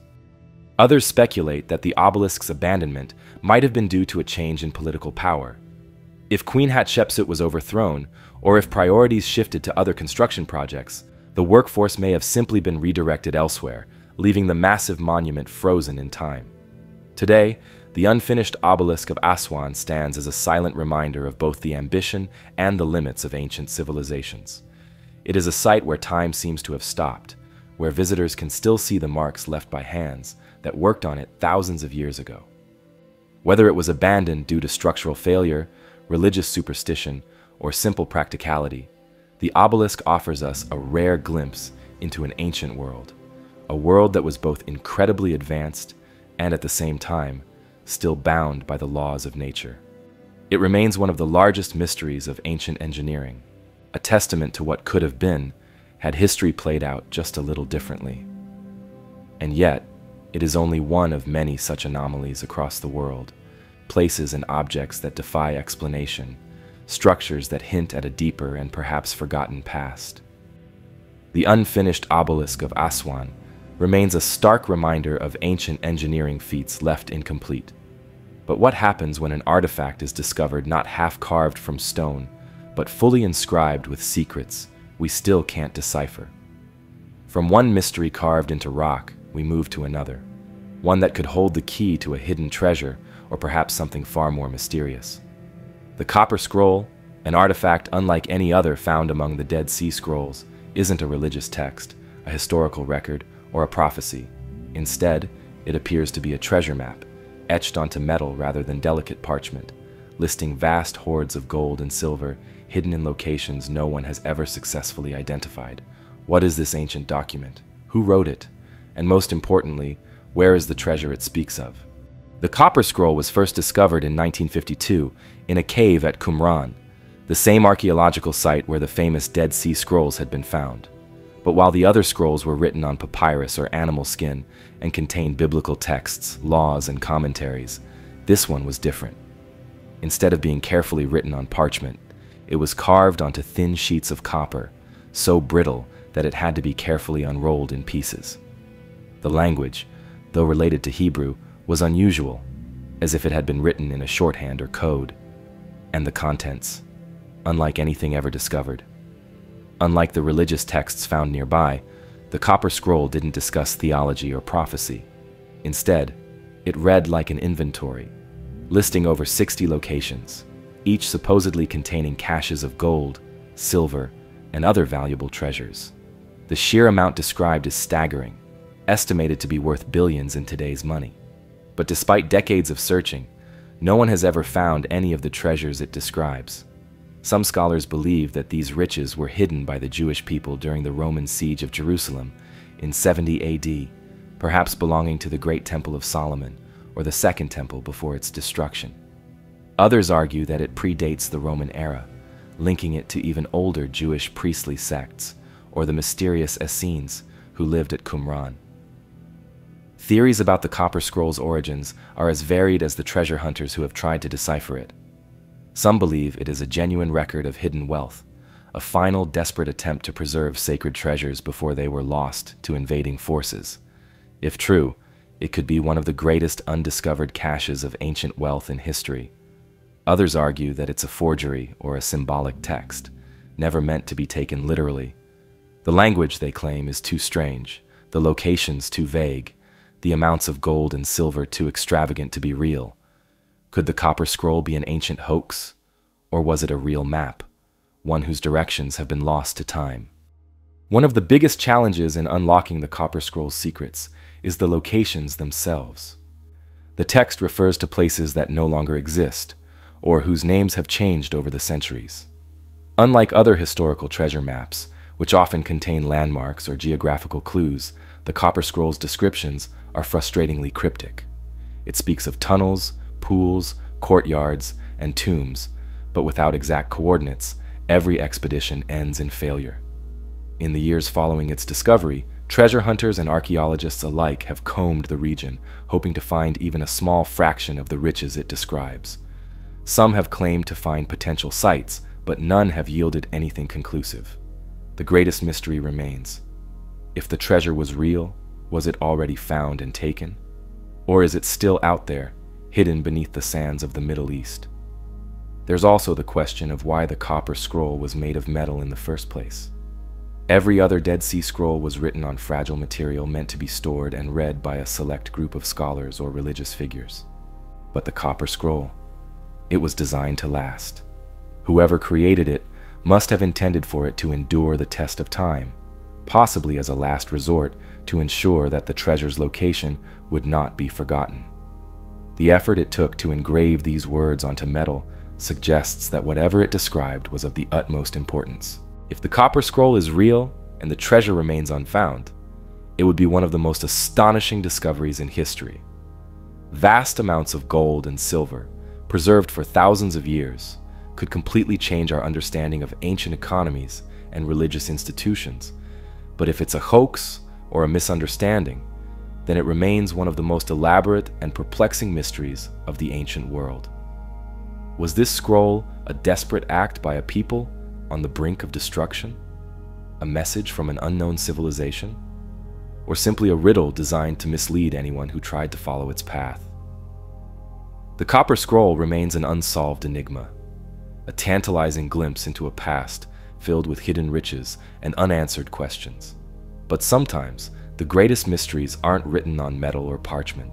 They are written in the ruins of an entire civilization, a civilization so advanced, so ahead of its time, that its sudden disappearance leaves more questions than answers. From the deserts of the Middle East, we now shift our focus eastward to the sprawling ruins of one of the greatest lost civilizations in history, the Indus Valley Civilization. This was an ancient world of thriving cities, complex infrastructure, and a culture that rivaled Mesopotamia and Egypt. And yet, despite its achievements, it vanished without a trace, leaving behind a mystery that has puzzled historians and archaeologists for over a century. The Indus Valley Civilization, also known as the Harappan Civilization, flourished around 3,300 to 1,300 BCE in what is now modern-day Pakistan and northwest India. It was one of the earliest and most advanced civilizations of the ancient world, with its major cities, Harappa and Mohenjo-daro, showcasing remarkable urban planning. Unlike other ancient cities that grew chaotically over time, the Indus cities were designed with precision. They had wide streets laid out in grid patterns, sophisticated drainage systems, multi-story buildings made of uniform bricks, and even public baths that suggest a society with advanced sanitation and a deep understanding of public health. Perhaps most astonishingly, there is no evidence of palaces, massive temples, or ruling elites that dominated society, which is unusual for ancient civilizations. There were no towering pyramids like Egypt, no vast ziggurats like Mesopotamia, and no monuments glorifying kings. This suggests that the Indus Valley Civilization may have been remarkably egalitarian, with a ruling system that remains unknown. Their economy thrived on trade, reaching as far as Mesopotamia, where Harappan goods such as beads, textiles, and pottery have been found. They had a script, one of the great undeciphered writing systems of the ancient world. Unlike cuneiform or hieroglyphs, the Indus script remains a mystery, with no Rosetta Stone to unlock its secrets. What stories could these lost texts tell us about their people? What knowledge was lost with their collapse? For nearly 2,000 years, the Indus Valley Civilization flourished, but then something happened. Around 1900 BCE, their cities began to decline. By 1300 BCE, they were abandoned. their once thriving metropolises left in ruins. But why? Unlike other civilizations that fell due to war or internal collapse, there is no definitive evidence of a violent end for the Indus people. There are no mass graves from a catastrophic battle, no evidence of an invading army that wiped them out. Instead, it seems as though they simply faded away. Theories about the fall of the Indus Valley civilization are numerous, but none provide a clear answer. Some scholars believe environmental changes played a major role. The once mighty Sarasvati River, believed to have been a crucial water source for the civilization, may have dried up or shifted due to tectonic activity. Without water, agriculture would have collapsed, forcing people to abandon their cities. Similarly, climate change may have led to prolonged droughts, making survival increasingly difficult. There is evidence of a gradual shift towards smaller, less urbanized settlements in later years, suggesting a slow and painful decline rather than a sudden catastrophe. Another theory suggests that the civilization may have fallen victim to economic collapse. The Indus people relied heavily on trade with Mesopotamia and other regions, and if those trade networks were disrupted, whether by war, political shifts, or other factors, it could have weakened their economy to the point where their cities could no longer sustain themselves. However, this alone does not explain the complete abandonment of their urban centers. One of the more controversial theories involves invasion. Some historians point to the arrival of the Aryans, a group of nomadic Indo-European people who migrated into the Indian subcontinent around the same time the Indus cities declined. The theory suggests that the Aryans may have either overrun the Indus people or simply occupied their abandoned cities. However, there is no concrete evidence of large-scale warfare or destruction that would indicate a violent takeover. The lack of clear weaponry or defensive fortifications suggests that the Indus Valley people were not a warlike society, making it unlikely that they were completely wiped out by an invading force. There is also the possibility of disease playing a role. Some researchers suggest that epidemics, possibly caused by unsanitary conditions or contact with new populations, could have led to widespread illness and death, forcing survivors to scatter. This theory is speculative, but given the role disease has played in the collapse of other societies, it cannot be ruled out. Perhaps the most unsettling part of this mystery is the eerie silence that followed the collapse. Unlike Egypt and Mesopotamia, where new rulers or invaders left records, the fall of the Indus Valley civilization left no written explanation. No one claimed responsibility. No stories were passed down.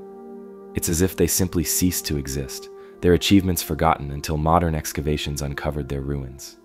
Even today, new discoveries continue to reshape what we know about this lost world. Archaeologists have uncovered more Indus Valley sites, some even larger than Harappa and Mohenjo-Daro, suggesting that this civilization was even more widespread than previously thought. Yet, despite over a century of research, the core mysteries remain. Who were the Indus people? What happened to them? And why did one of the most advanced civilizations of its time simply vanish? The Indus Valley civilization remains one of the greatest enigmas of the ancient world, an advanced society that vanished without a clear reason, leaving behind cities that once thrived with life, but now sit in eerie silence. The unanswered questions of their disappearance remind us of how much of history remains just beyond our reach, waiting to be uncovered.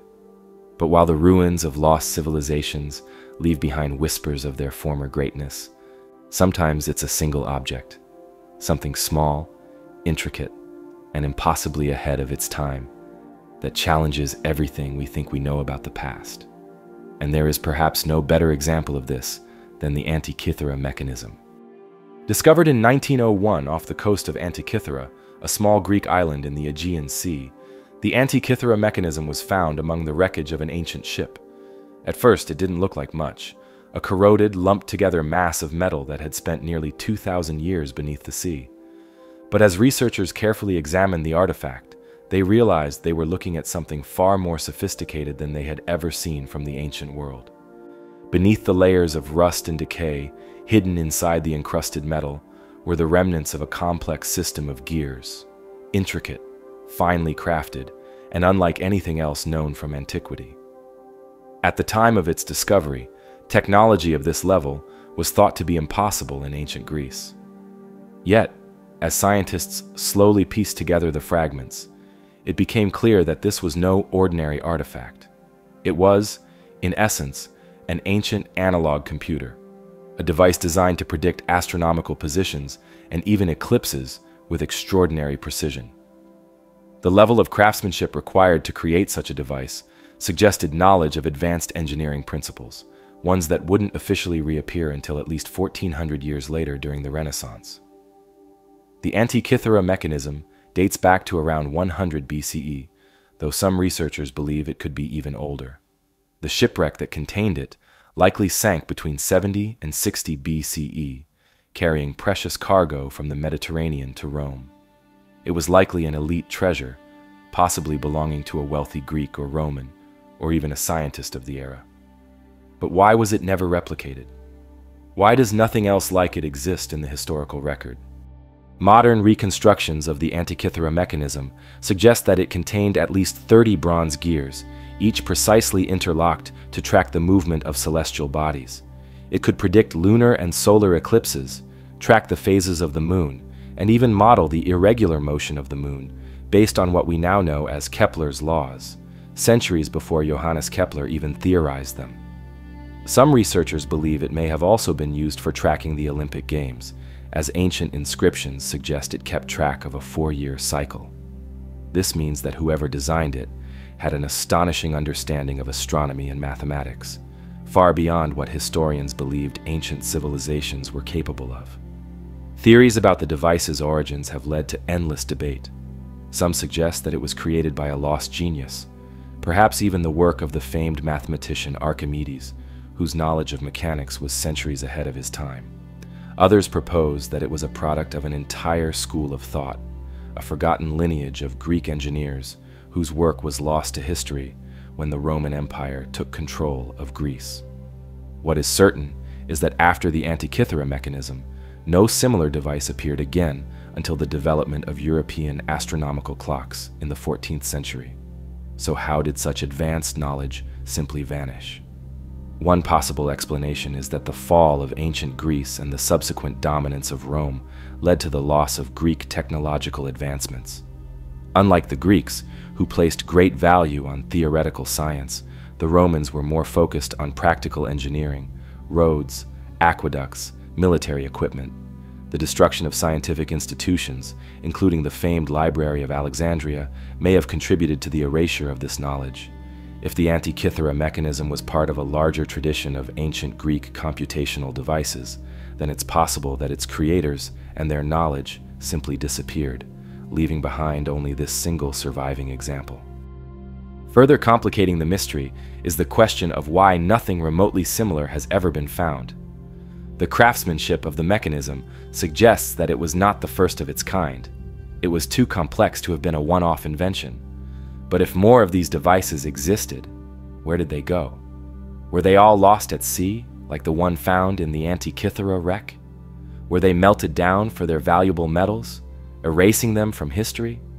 Or is it possible that more lie hidden, waiting to be uncovered in another long-forgotten shipwreck?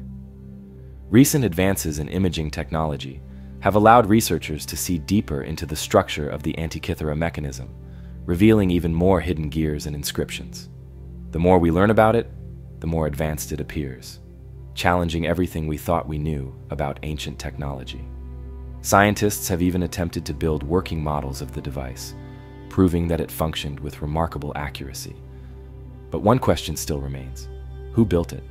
And how did they come up with such an intricate design in a time when most civilizations were still using simple sundials and water clocks? The Antikythera Mechanism stands as a testament to the forgotten genius of the ancient world, an object that challenges our perception of history and hints at lost knowledge that was once within humanity's grasp. If a mechanical computer capable of tracking celestial movements could vanish from historical records for nearly 2 millennia, what else has been lost to time? The truth is, our past is riddled with gaps, civilizations that flourished and disappeared, leaving behind only fragmented clues to their existence.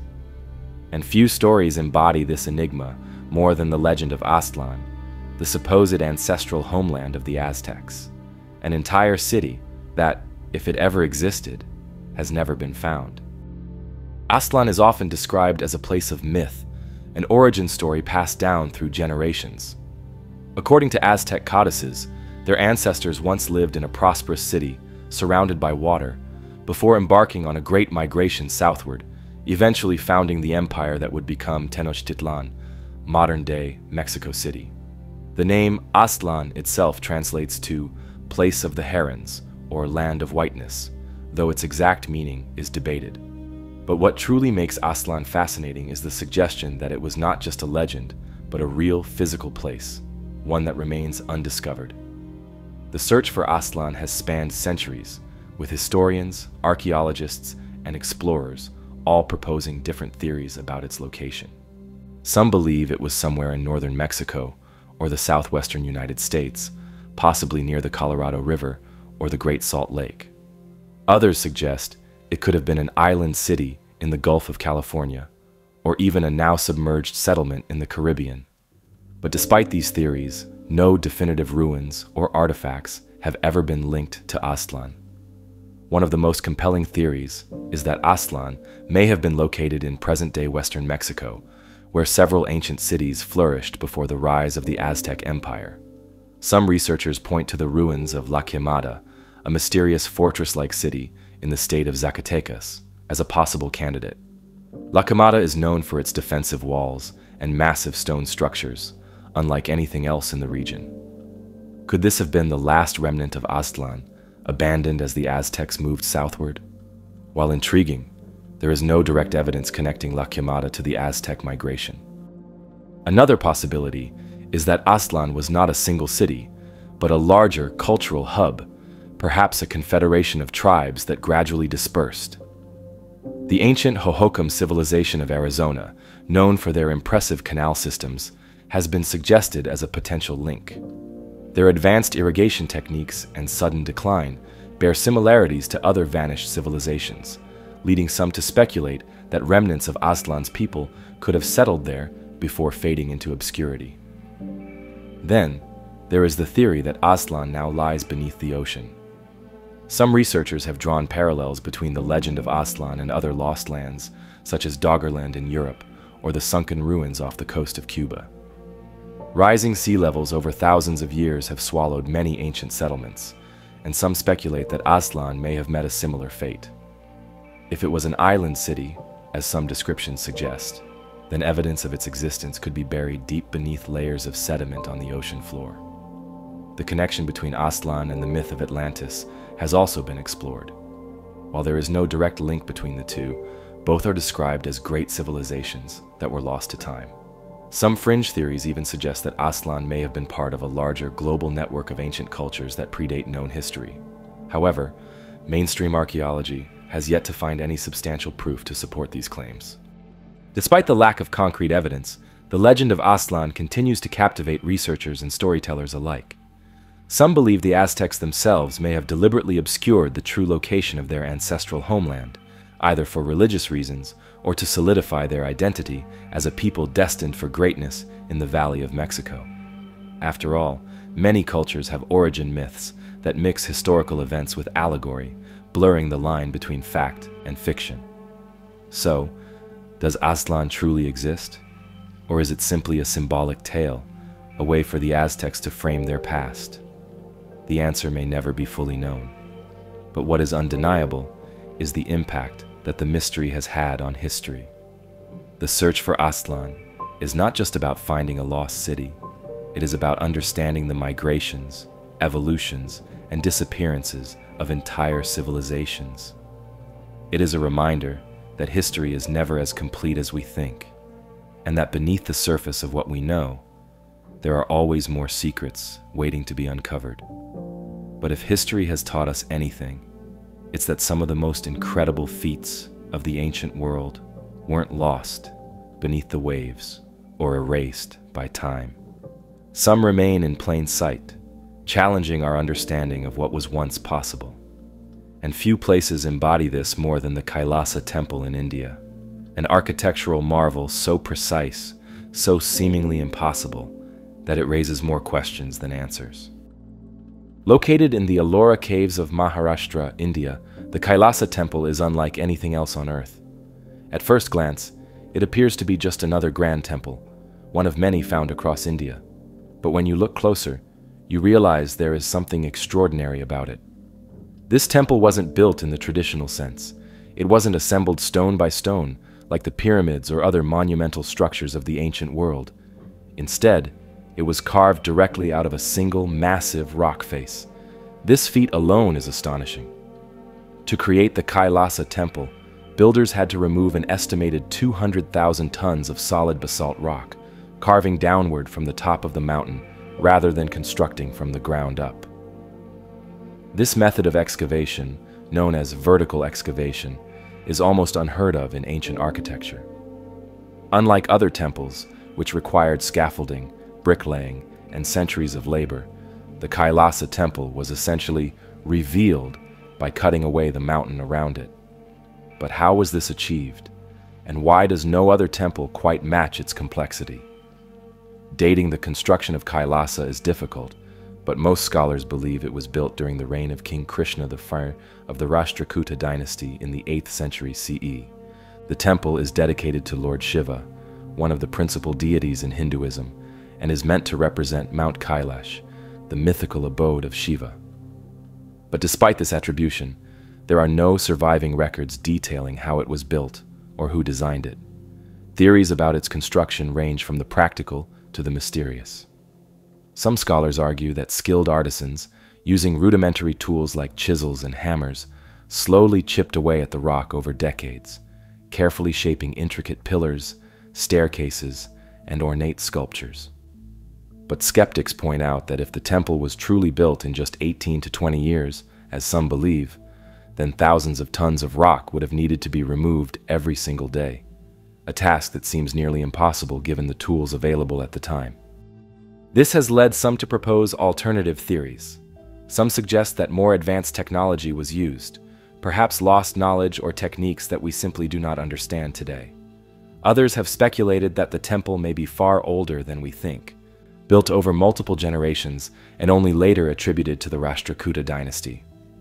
One of the most controversial theories, often dismissed by mainstream historians, is that the temple is evidence of an ancient civilization with knowledge of precision engineering techniques that have since been lost.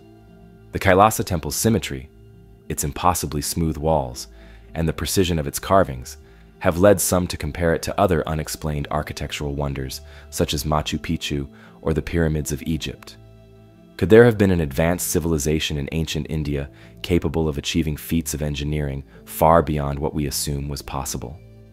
Then there is the question of why the temple was built this way in the first place.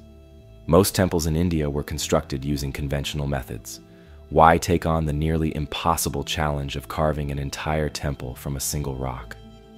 Some researchers believe the answer lies in religious symbolism. In Hindu tradition, Mount Kailash is believed to be an unmovable, eternal structure, much like the temple itself. By carving the temple directly from the mountain, the builders may have sought to create something that would last forever, an earthly representation of the divine. Interestingly, Kailasa is not the only example of rock-cut architecture in the Ellora caves. The site is home to over 100 caves, temples, and monasteries, many of which date back thousands of years and belong to multiple religious traditions, including Hinduism, Buddhism, and Jainism. However, none of them come close to the scale and complexity of Kailasa. Despite its undeniable grandeur, the temple remains something of an enigma. How was it completed so quickly? Why do we have so few records of its construction? And why does it stand alone, with no other known structures matching its technique or ambition? For now, the Kailasa temple remains one of the greatest unsolved mysteries of ancient India, a structure so elaborate, so seemingly impossible, that it continues to inspire wonder and debate among historians, engineers, and visitors alike. But not all ancient marvels have withstood the test of time. Some of the greatest achievements of early civilization were lost forever, their secrets buried beneath the weight of history, and no loss is more infamous than that of the Library of Alexandria. The very name conjures images of endless scrolls, vast halls filled with the knowledge of the ancient world, and a beacon of learning that stood unrivaled in its time. It was not just a library, it was the greatest repository of human knowledge ever assembled in the ancient world.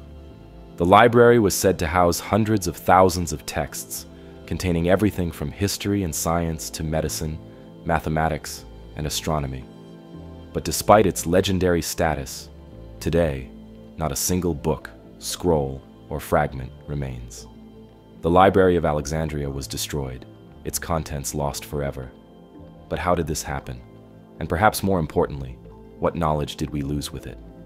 The origins of the library trace back to the 3rd century BCE, when Egypt was ruled by the Ptolemies, the Greek dynasty established after the death of Alexander the Great. Ptolemy I and his son Ptolemy II sought to make Alexandria the intellectual and cultural capital of the world. To do this, they built the Mausion, a great center of learning, which included lecture halls, laboratories, gardens, and, at its heart, the Great Library.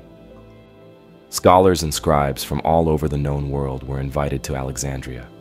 The library's goal was ambitious: to collect every written work in existence.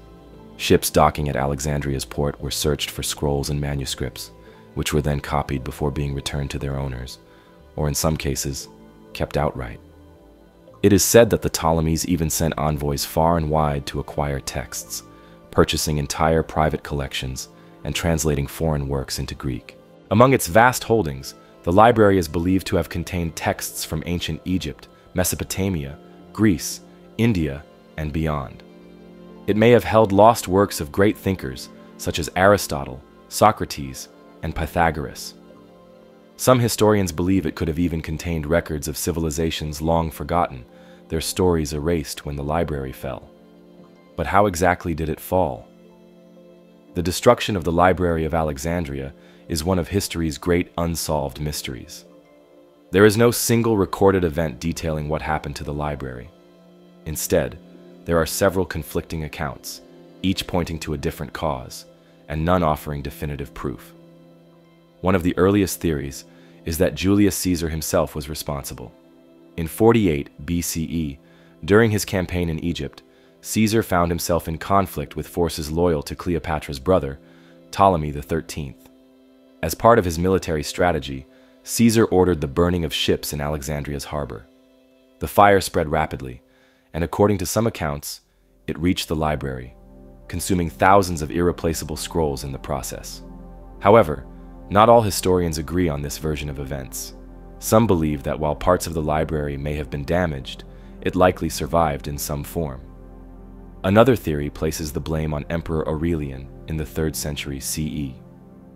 During his war to reclaim Alexandria from Queen Zenobia of Palmyra, much of the city was destroyed, and the Mausion, the academic institution housing the library, was severely damaged. If any part of the library had survived Caesar's fire, it may have been lost during this conflict. Later, in the 4th century CE, Emperor Theophilus led a campaign to destroy pagan temples, and some sources suggest that the remains of the library, housed in the Serapeum, a temple dedicated to the Greco-Egyptian god Serapis, were targeted. If this is true, then what remained of the library's knowledge may have been lost during this period of religious upheaval. Finally, in 642 CE, when the Muslim armies of Caliph Umar conquered Egypt, some sources claim that the library's remaining texts were burned. According to a widely disputed account, when the conqueror Amr ibn al-As was asked what should be done with the books, he supposedly responded that if they agreed with the Quran, they were unnecessary, and if they contradicted it, they were dangerous. Therefore, he ordered them destroyed, allegedly using the scrolls to fuel the city's bathhouses for months. However, many historians doubt this story, as it was written centuries after the event, and may have been politically motivated. Regardless of how the library was lost, the greater mystery is what was inside. We will likely never know the full extent of the knowledge that perished. Some speculate that advanced scientific concepts, perhaps even ideas that could have revolutionized human progress, were wiped from existence. Did the library contain early theories of astronomy that could have changed our understanding of the cosmos centuries earlier? Did it hold texts describing lost civilizations or ancient technologies? Could it have contained medical knowledge that would have transformed early medicine? We know that some of the greatest minds of the time studied there. Figures like Archimedes, Euclid, and Eratosthenes, the latter of whom calculated the circumference of the Earth with astonishing accuracy over 2,000 years ago. The loss of their works, along with countless others, has led some historians to suggest that the destruction of the Library of Alexandria set human progress back by centuries. But not everyone believes this. Some argue that much of the library's knowledge was already dispersed before its final destruction. Scholars often made copies of texts, and while the library's central collection was lost, its influence spread far beyond Alexandria. In this view, the burning of the library may not have been as catastrophic as we imagine. It may have been more symbolic than literal. Yet, there's something deeply unsettling about the idea of an entire archive of ancient wisdom disappearing, leaving only speculation in its place. The Library of Alexandria remains one of history's greatest what-ifs. If it had survived, what might our world look like today? The destruction of the Library of Alexandria is a chilling reminder of how easily knowledge can be lost to history. We may never know what ancient secrets were erased forever, but every now and then, something survives. An artifact that doesn't fit, an object that refuses to be explained. These relics from the past raise questions we can't easily answer, forcing us to wonder, what were they for? Who created them? And why do they exist at all? One such mystery lies scattered across Europe. Small, intricately designed objects that have baffled archaeologists for centuries. They are known as the Roman dodecahedrons, 12-sided hollow metal artifacts dating back nearly 2,000 years. Found in fields, ancient military camps, and even graves, these objects seem deliberately crafted, each side punctuated with a circular hole. Yet no historical records mention them. No Roman texts describe their use, and despite being discovered in dozens of locations across the former Roman Empire, their purpose remains entirely unknown. The first dodecahedrons were unearthed in the 18th century, and since then, over 100 have been found, primarily in modern-day France, Germany, Belgium, and the United Kingdom. They are typically made of bronze or brass, with sizes ranging from 4 to 11 centimeters in diameter. Though they vary slightly in design, they all share the same basic structure, a 12-sided geometric shape, each face containing a circular hole of varying size. Some have small knobs or protrusions at the corners, while others are smooth, but they are all uncannily similar, suggesting a specific, shared purpose. Despite their widespread distribution, the Roman dodecahedrons present an unusual problem. They are completely absent from historical records. The Romans were meticulous in documenting their daily lives. They recorded their tools, weapons, and even the most mundane aspects of their existence. Yet, there is no written mention of the dodecahedrons.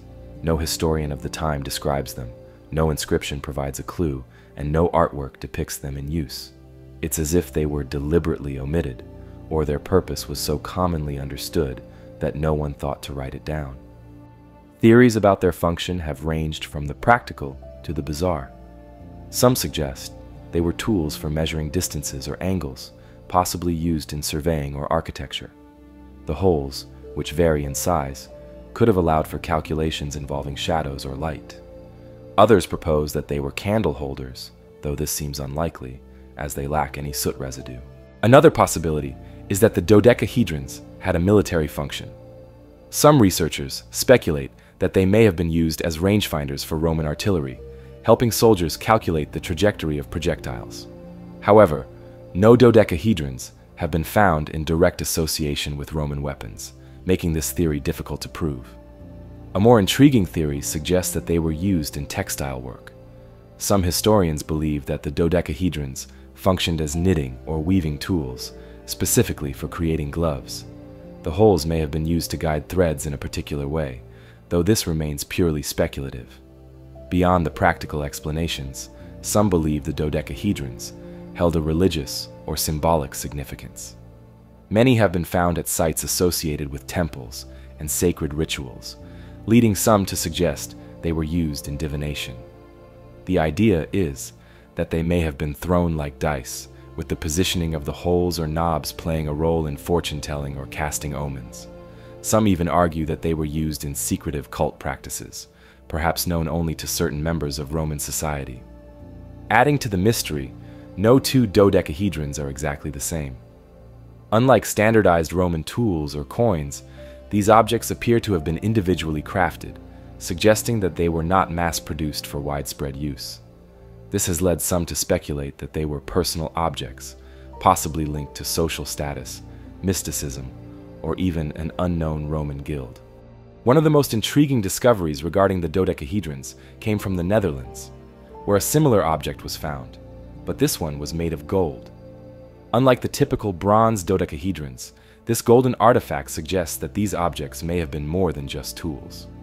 Could they have been used as status symbols or ceremonial objects? And if so, why did they disappear from history? The lack of clear evidence has only fueled more speculation. Some have even suggested that the dodecahedrons may not have been Roman at all. Could they be remnants of an older civilization, one that predated the Roman Empire? Or were they introduced to Rome from an outside culture, their purpose lost when that knowledge faded into obscurity? Modern attempts to recreate and experiment with the dodecahedrons have yielded mixed results. Some researchers have tried using them as astronomical instruments, testing whether they could have been used to track the movement of the sun or stars. Others have constructed replicas and tested them in weaving experiments, attempting to create patterns similar to those found in Roman textiles. But so far, no definitive answer has emerged. The strangest aspect of the dodecahedrons is that despite their apparent importance to whoever made them, they vanished entirely from history. They were never adapted into other technologies, never evolved into new forms, and seemingly had no lasting impact. It's as if their purpose, whatever it was, became obsolete, forgotten, or intentionally erased. Some believe the answer lies in the simplicity of the objects themselves. Unlike ancient texts or crumbling ruins, the dodecahedrons are small, portable, and difficult to date precisely. They may have served a purpose so mundane that it simply never warranted recording. Or, alternatively, they may have belonged to a specific group within Roman society, one that guarded their knowledge carefully, ensuring that it was never written down. Even today, as more dodecahedrons continue to be discovered, the mystery remains unsolved. Archaeologists, historians, and curious researchers continue to debate their origin and function, but the truth remains elusive. Were they tools, religious artifacts, or something entirely unexpected? Whatever the answer, the Roman dodecahedrons stand as a reminder of how much we still don't know about the past. And they are not alone. History is filled with strange objects that seem out of place, artifacts that defy explanation, hinting at lost knowledge and forgotten civilizations. And as we move forward, we uncover another enigma, one that takes us deep into the desert, where a collection of ancient scrolls, written in a mysterious script, holds secrets that have puzzled scholars for decades. Up next, we explore the mystery of the Dead Sea Scrolls. Discovered in the mid-20th century, these ancient texts have fascinated scholars and historians for decades. They are among the most significant archaeological finds in history, yet they hold as many secrets as they do answers. Who wrote them? Why were they hidden away in the caves near the Dead Sea? And do they contain lost knowledge that could change our understanding of the past? The story begins in 1947, in the arid desert of what is now the West Bank. A young Bedouin shepherd, searching for a stray goat, stumbled upon a cave nestled in the cliffs near the ruins of Qumran. Inside, he found a collection of clay jars, some of which contained ancient scrolls wrapped in linen. Not realizing their significance, he and his companions sold a few of the scrolls to local antique dealers. It wasn't until scholars examined them that they realized what had been found. Manuscripts dating back over 2,000 years, possibly the oldest surviving biblical texts in existence. The discovery sent shockwaves through the academic world, and soon archaeologists descended on Qumran, eager to uncover more. Over the next decade, excavations revealed a total of 11 caves containing fragments of nearly 1,000 different scrolls. Some were almost perfectly preserved, while others were shattered into thousands of brittle pieces. The texts were written primarily in Hebrew, but also in Aramaic and Greek. The materials varied as well. Some were on parchment, others on papyrus, and a few inscribed on sheets of copper. What made the Dead Sea Scrolls so important was their content. Many of the manuscripts contained versions of books from the Hebrew Bible, some almost identical to modern texts, while others had slight but intriguing variations. Some scrolls included texts that had never been seen before, accounts of apocalyptic visions, obscure prophecies, and descriptions of long-lost religious rituals. Others detailed the rules and beliefs of a mysterious Jewish sect, possibly the Essenes, a group that lived in isolation near Qumran. The discovery raised immediate questions. Who wrote these scrolls, and why were they hidden away in the desert? One prevailing theory is that the Essenes, a Jewish sect that rejected mainstream society, created them. The Essenes were known for their strict religious practices, communal lifestyle, and apocalyptic beliefs. Some scholars believe they saw themselves as the true keepers of the faith, preserving their interpretations of Scripture as tensions in Judea escalated under Roman rule. It's possible that when conflict arose, particularly during the Jewish revolt against Rome in the 1st century CE, the Essenes hid their sacred texts in caves, hoping to return for them later. But if that was the case, they never did. The scrolls remained untouched for nearly 2,000 years, buried in the desert, waiting to be rediscovered. Not all scholars agree with this theory.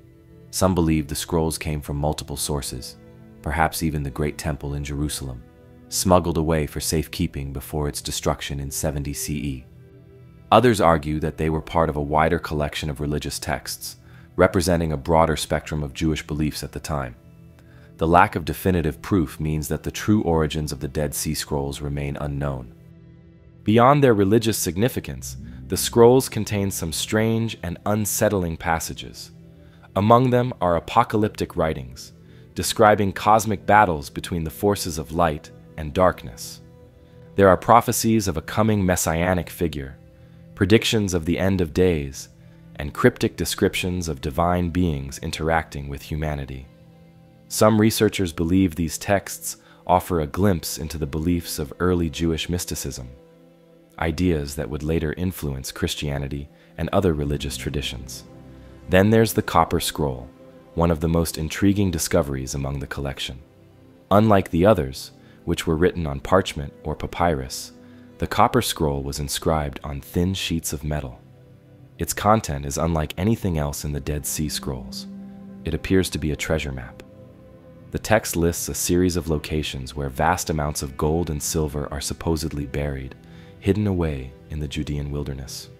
Some believe this treasure belonged to the Second Temple in Jerusalem, stashed away before its destruction by the Romans.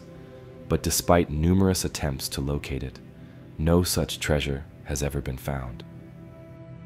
What makes the Dead Sea Scrolls so compelling is that they exist in a space between history and mystery. They are undeniably real, yet they contain elements of the unknown, fragments of beliefs, warnings, and stories from a time long past. They challenge our understanding of ancient religions, hinting at ideas that may have been lost or suppressed over time. Even now, as researchers continue to study the scrolls, new revelations occasionally emerge. In 2021, archaeologists uncovered additional fragments of biblical texts in a cave near Qumran, the first new discoveries in over half a century. The search is far from over, and as technology improves, we may one day uncover even more hidden knowledge locked within these ancient writings. For now, the Dead Sea Scrolls remain one of the greatest historical mysteries ever unearthed. They offer a glimpse into a lost world, a time of prophets, scribes, and secret traditions, preserved against the odds in the arid caves of the Judean desert. But history has a way of hiding its secrets, and there are many more texts, symbols, and codes still waiting to be deciphered.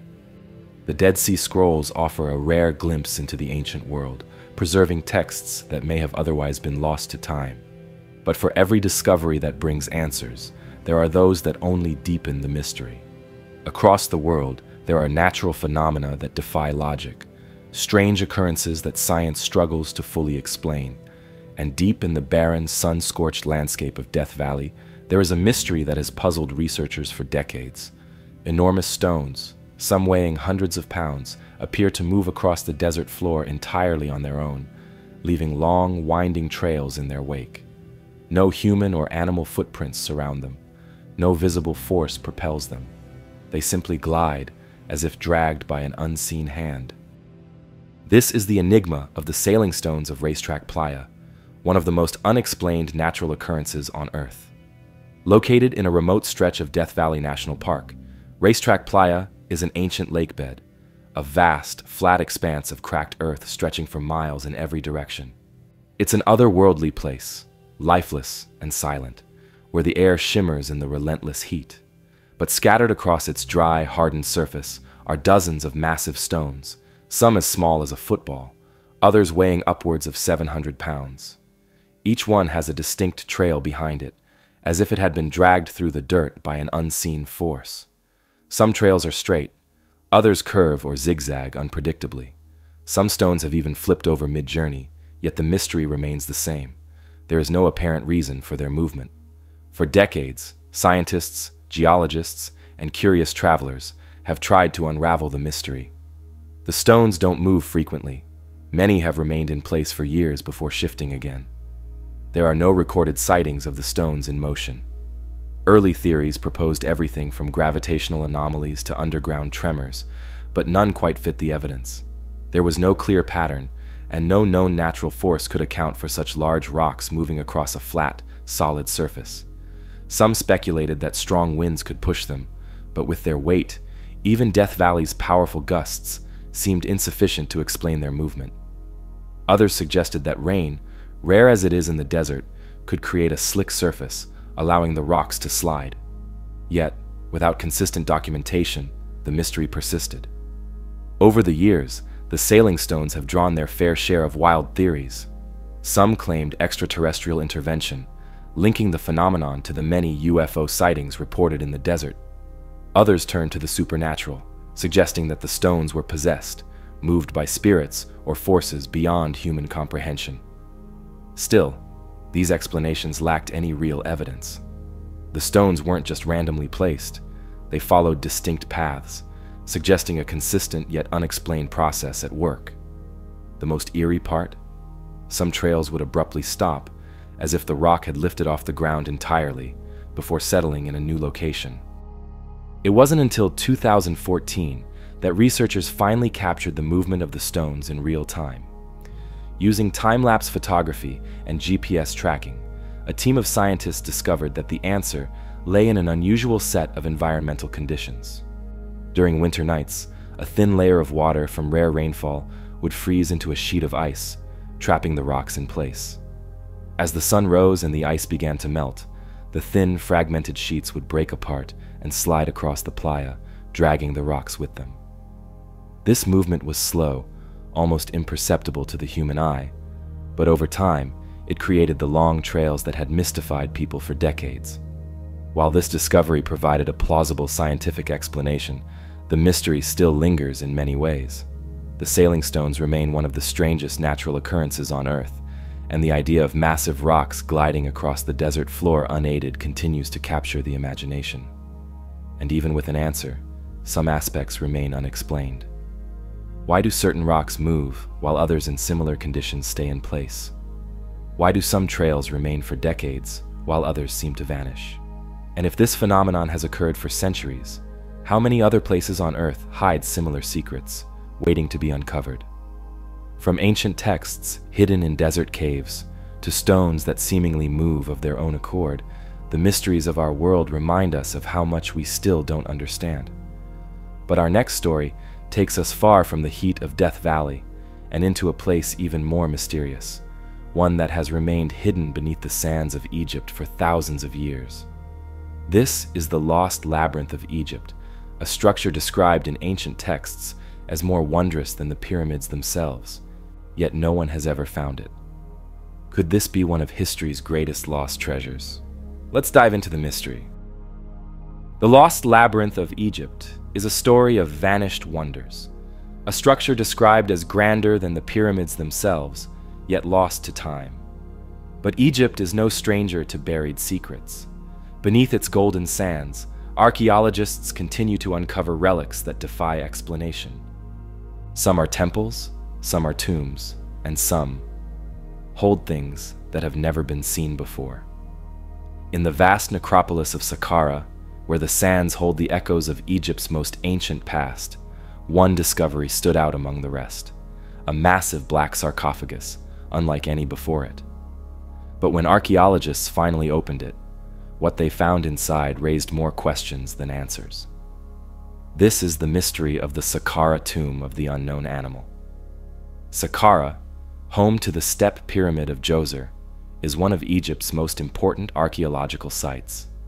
It was used as a burial ground for over 3,000 years, serving as the final resting place for pharaohs, nobles, and sacred animals. But in 2018, a team of Egyptian archaeologists made a discovery that baffled even the most experienced researchers.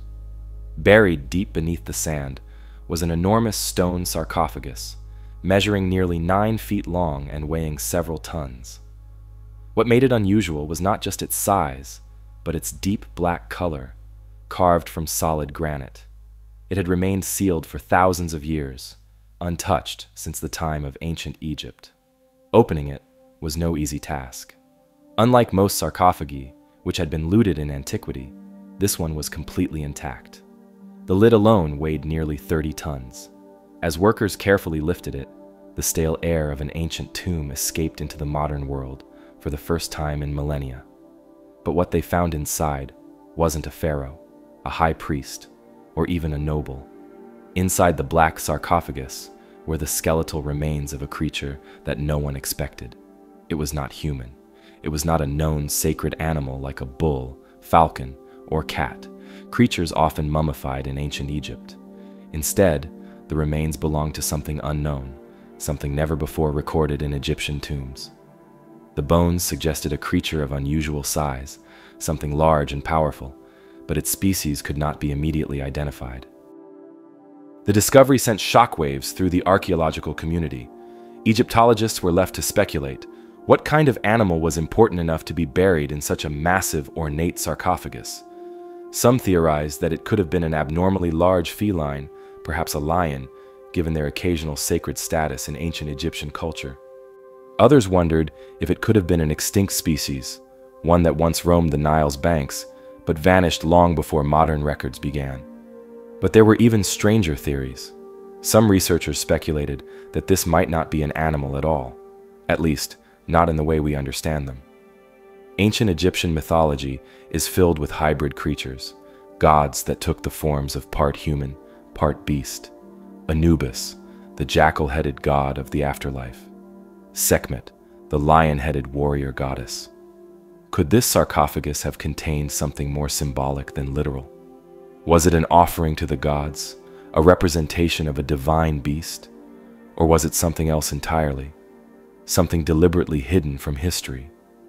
Adding to the mystery was the nature of the burial itself. Unlike other animal burials, which were often accompanied by elaborate inscriptions or offerings, this tomb was shockingly plain. No hieroglyphs, no carvings, no markings to indicate who or what was buried inside. It was as if the very identity of the creature had been erased or deliberately left unknown. DNA analysis was ordered to determine the animal's species, but the results were not immediately conclusive. Some evidence suggested it might have been a giant feline, possibly a lion, though it was unlike any known specimens found before. But even if that was the case, why was it buried in such a grand sarcophagus? No other lion had been given such a tomb.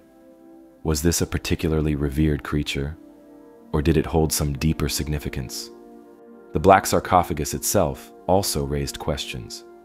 Its massive size and weight suggested that it had been sealed with extreme effort, almost as if whatever was inside was meant to stay there. This led to more fantastical theories. Was this a cursed burial, meant to contain something dangerous?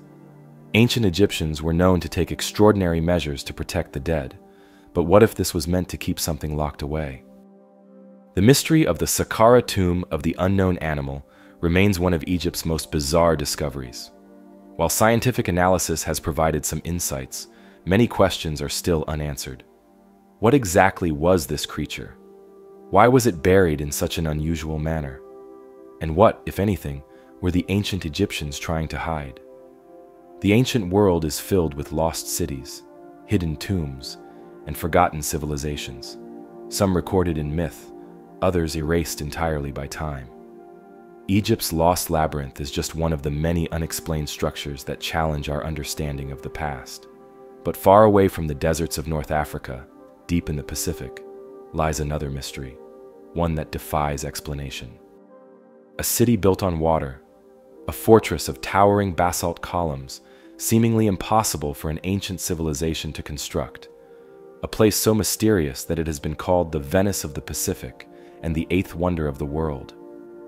This is Nan Madol, one of the strangest and most isolated ruins on Earth. Off the coast of the small island of Pohnpei, in the Federated States of Micronesia, lies a network of over 90 artificial islets, each connected by an intricate system of canals. It is a city unlike any other in the ancient world. Massive stone structures rising from the water, built on a foundation of black volcanic rock. Walls of hexagonal basalt columns, some weighing up to 50 tons, form towering fortresses overgrown with tropical vegetation. What makes Nan Madol so mysterious is not just its design, but the sheer impossibility of its construction. These enormous basalt blocks, stacked with incredible precision, were transported and assembled in a way that modern engineers still struggle to understand. There is no known quarry on Pohnpei that could have supplied these stones, and no evidence of the tools or technology needed to move them. The city was built on coral reefs, with no natural landmass to support such a structure.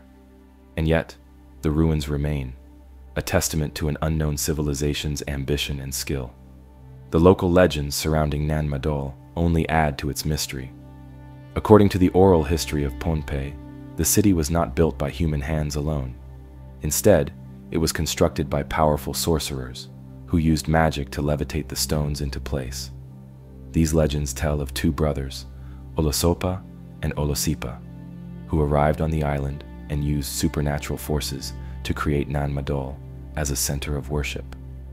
The site became the religious and political heart of the Saudalar dynasty, a ruling class that governed Pohnpei for centuries, until they mysteriously vanished. But who really built Nan Madol, and why? Archaeologists have struggled to piece together its history. Carbon dating suggests that the site was occupied as early as 200 BC, but the massive stone structures weren't built until much later, possibly around the 12th or 13th century. The Saudalar rulers, known for their strict caste system and control over the island's population, used Nan Madol as their royal capital. But its location, isolated on the water and separated from the main island, raises questions. Why would a ruling dynasty choose to build a city in the ocean rather than on solid land? One theory suggests that the city's placement was deliberate, a way to separate the ruling elite from the common people. Another proposes that Nan Madol was designed as a kind of fortress, its artificial islands and towering walls providing both protection and an aura of divine power. Others believe it was built as a sacred site, a place where priests and rulers could conduct ceremonies far from the prying eyes of ordinary citizens. But the biggest mystery is how it was built at all. The basalt columns that make up Nan Madol are not ordinary stones. They are naturally occurring hexagonal formations, similar to those found at the Giant's Causeway in Ireland. But moving them, some weighing over 50 tons, without modern cranes or machinery, should have been impossible. The closest source of basalt rock is miles away, across the ocean. Without wheels, without pulleys, without beasts of burden, how did the ancient builders transport these stones across the water? And how did they lift them into place? Some researchers speculate that the builders used a system of wooden rollers and rafts to move the stones. But no evidence of these tools has ever been found. Others point to the possibility of an advanced lost technology, something that allowed them to transport and arrange the basalt columns with a level of precision that remains unmatched. And then, there are the local legends of levitation. While the idea of ancient levitation seems far-fetched, the sheer scale of Nan Madol forces even the most skeptical researchers to admit that something extraordinary must have taken place. Whether through ingenious engineering, lost technology, or something beyond our understanding, the builders of Nan Madol achieved what should have been impossible. But the mystery doesn't end there. Nan Madol was abandoned centuries ago, long before European explorers arrived in the Pacific. The once great city became a ghost town, swallowed by the jungle and left to decay. No one knows exactly why it was deserted. Some say the ruling Sodelur dynasty was overthrown by invaders. Others believe the city became uninhabitable, its reliance on imported food and resources making it impossible to sustain. And then, there is the legend of the curse. To this day, many locals refuse to set foot on Nan Madol after dark. Stories tell of spirits guarding the ruins, of strange lights flickering among the stone walls, of an unseen force that punishes those who disturb the city. Even modern explorers have reported feeling an eerie presence, an overwhelming sense of being watched. Some have experienced sudden equipment failures, unexplained noises, and the unsettling feeling that the ruins are not as empty as they appear. In the 20th century, an American researcher who visited Nan Madol reportedly fell ill and died shortly after exploring the site. His sudden death fueled rumors that the city's ancient spirits still guard their home, ensuring that its secrets remain buried beneath the waves. Despite centuries of study, Nan Madol remains one of the greatest unsolved mysteries of the ancient world. Its construction defies logic, its history is fragmented, and its abandonment is unexplained. It stands as a reminder that there are still lost chapters in human history, civilizations that rose and fell, leaving behind only the ruins of their achievements. Beneath the Pacific waves, the ruins of Nan Madol stand as a silent enigma, an ancient city whose construction defies logic and whose history remains shrouded in mystery. But lost cities aren't the only ancient relics that challenge our understanding of the past. Some mysteries don't lie beneath the sea or hidden in forgotten jungles. Instead, they are carved into the very earth itself. High in the rolling hills of southern England, a figure has watched over the land for thousands of years. A massive, stylized horse, carved into the chalk hills of Oxfordshire, its elegant, elongated shape stretching nearly 360 feet across the landscape. It is one of the most enduring and baffling mysteries in Britain. This is the Uffington White Horse, a symbol so ancient that no one knows who created it or why. The White Horse of Uffington isn't like other hill figures. England has many chalk carvings, but most of them are relatively recent, created within the last few hundred years. The Uffington horse, however, is different. Studies have shown that it is at least 3,000 years old, dating back to the late Bronze Age or early Iron Age. That means it was already ancient when the Romans arrived in Britain, and even they didn't know its origins. Over the centuries, many have speculated about its meaning. Was it a religious symbol? A tribal emblem? A marker of some long-lost kingdom? The carving itself is fascinating in its design. Unlike a realistic depiction of a horse, the Uffington figure is abstract and almost modern in its style. Its sweeping curves and elongated limbs give it an otherworldly appearance, unlike anything else from its time. Some have suggested it represents not a horse at all, but something else entirely. But why would ancient people go through the trouble of carving such a massive figure into the landscape? The sheer effort required to create and maintain the White Horse suggests it was deeply important to those who made it. The carving is etched into the chalk of the hillside, meaning it would have needed constant upkeep to prevent it from being reclaimed by the earth. Generation after generation had to deliberately clear the figure, ensuring that it remained visible. This indicates that it held significance for centuries, perhaps even millennia. One theory is that the White Horse was a territorial marker, a way for ancient tribes to claim ownership of the land. If true, it would have been visible for miles, a clear sign to any travelers or enemies passing through. Another possibility is that it had religious or ceremonial meaning, perhaps linked to an ancient fertility cult or a horse-worshipping culture. The Celts, who came long after its creation, revered horses as sacred animals, often associating them with gods and warriors. Some historians believe the Uffington horse may have been an early representation of the Celtic goddess Epona, a deity linked to horses and protection.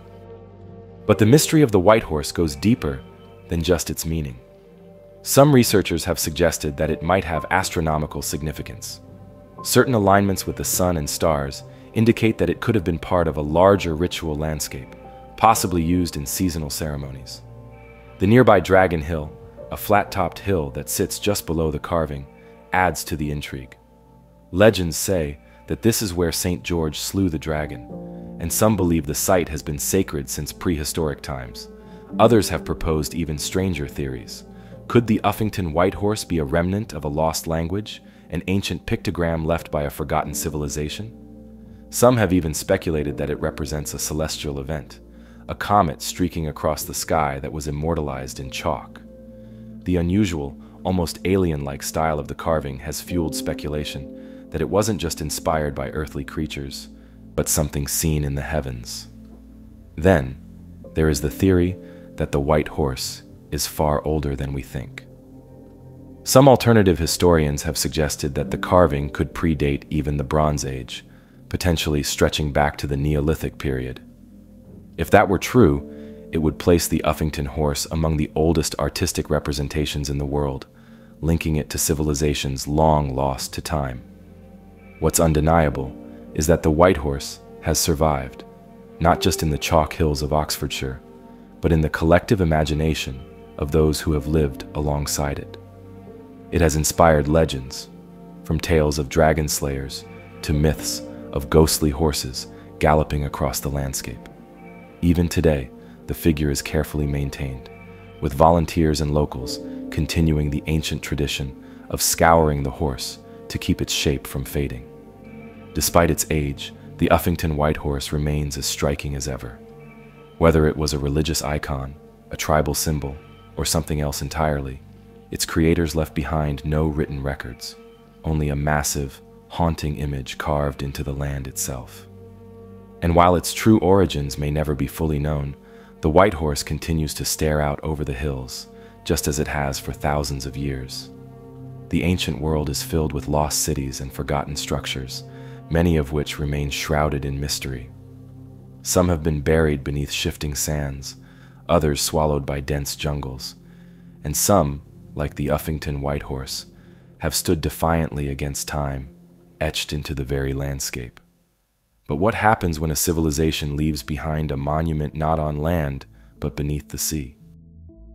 Off the coast of Japan, hidden beneath the waves, lies one of the most controversial underwater discoveries of all time.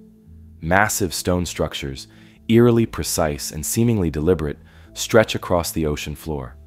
To some, it's undeniable proof of an ancient, forgotten civilization, one that predates recorded history. To others, it's nothing more than a natural formation, shaped by the currents and tides over thousands of years. But if that were true, why do the formations look so intentional? This is the mystery of the Yonaguni Monument. The Yonaguni Monument was first discovered in 1986 by a local diver named Kihachiro Aratake. He wasn't looking for lost cities or evidence of ancient civilizations. He was simply searching for a new diving spot near Yonaguni, one of the Ryukyu Islands in Japan. As he swam deeper, he came across something that shouldn't have been there. A massive, multi-leveled structure loomed before him, its edges sharp, its surfaces eerily smooth. It was unlike anything he had ever seen. Stair-like terraces led to what appeared to be platforms. Narrow corridors cut through the rock, and at the highest point, something resembling a grand staircase stretched toward the surface. It looked man-made. But how could that be possible? Word of the discovery spread, drawing the attention of researchers and archaeologists. Some believed it could be the remnants of a lost civilization, perhaps one that existed before the last ice age, when sea levels were significantly lower. Others dismissed the idea entirely, arguing that the formations were nothing more than a quirk of nature. But as more divers explored the site, strange details began to emerge, details that made the natural formation theory harder to accept. The Yonaguni monument is massive, spanning over 165 feet in length and rising nearly 90 feet from the seafloor. It consists of flat terraces, precise right angles, and what appear to be carved steps leading from one level to another. Some researchers believe it resembles the step pyramids of South America, while others have compared it to ancient temple complexes like those in Mesopotamia. One of the most compelling arguments for its artificial origins is the presence of what looks like tool marks, straight cuts along the rock, as if it had been shaped by human hands. Certain sections appear to have been smoothed, possibly by chisels or other tools. There are even formations that resemble archways, pillars, and what some believe could be a large central hall. Perhaps the most mysterious aspect of all is the so-called face, a large carved-looking feature that some say resembles a human head, complete with what appears to be eyes, a nose, and a mouth. Could it be an ancient statue, a depiction of a forgotten deity? Or is it, as skeptics argue, nothing more than a trick of light and shadow? If the Yonaguni monument is man-made, it presents a massive problem for historians. Based on its location and depth, the structure would have been built more than 10,000 years ago, long before any known civilization in the region was capable of such advanced construction. That would mean it predates the pyramids of Egypt, Göbekli Tepe, and even Mesopotamian city-states. Some have theorized that it could be linked to the legendary lost continent of Mu, a Pacific counterpart to Atlantis that, according to myths, sank beneath the ocean thousands of years ago. While mainstream historians dismiss the idea of Mu as fiction, the discovery of an advanced underwater structure in the region has reignited speculation. Others suggest that the Yonaguni monument could be linked to Japan's ancient Jomon people, a prehistoric civilization known for their intricate pottery and mysterious stone circles. But there's a problem. No other Jomon structures remotely resemble the scale or complexity of the Yonaguni monument. If they built it, then it would require a total rewriting of Japan's ancient history. Of course, not everyone is convinced.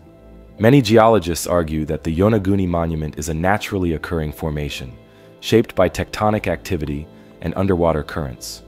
They point out that similar geological formations exist in other parts of the world, where natural fractures in sandstone and sedimentary rock can create step-like patterns that look man-made. One of the strongest arguments against the structure being artificial is that there are no known artifacts, no pottery, no tools, no carvings found at the site. Typically, when archaeologists uncover a lost city, they find traces of the people who lived there. But at Yonaguni, there is nothing except the stone itself. However, supporters of the man-made theory counter that if the site was built over 10,000 years ago, any artifacts may have been swept away by ocean currents or buried beneath layers of sediment.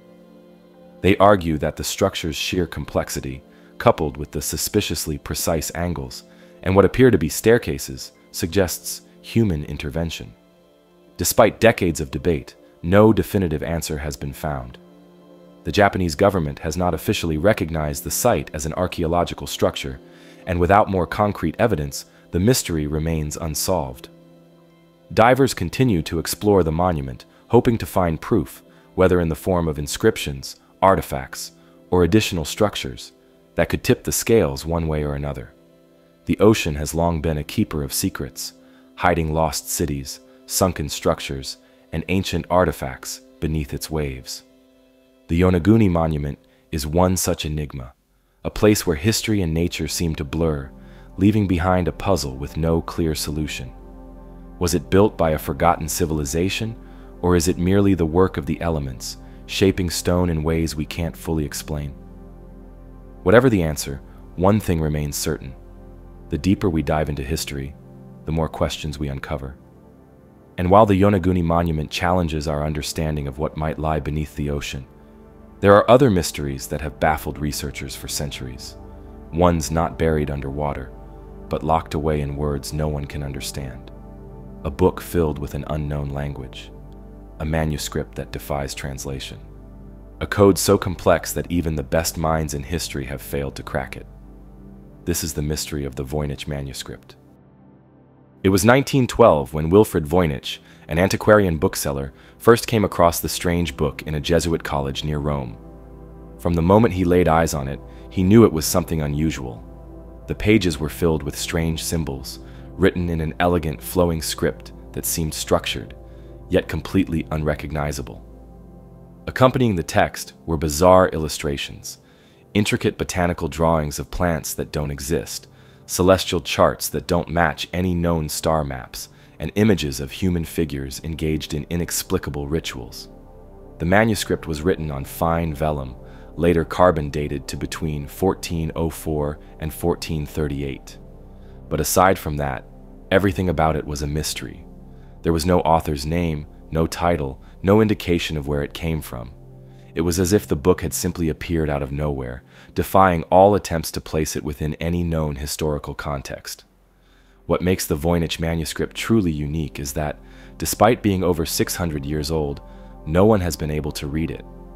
The writing follows a structure similar to real languages. There are recurring words, sentence formations, and even grammatical consistency.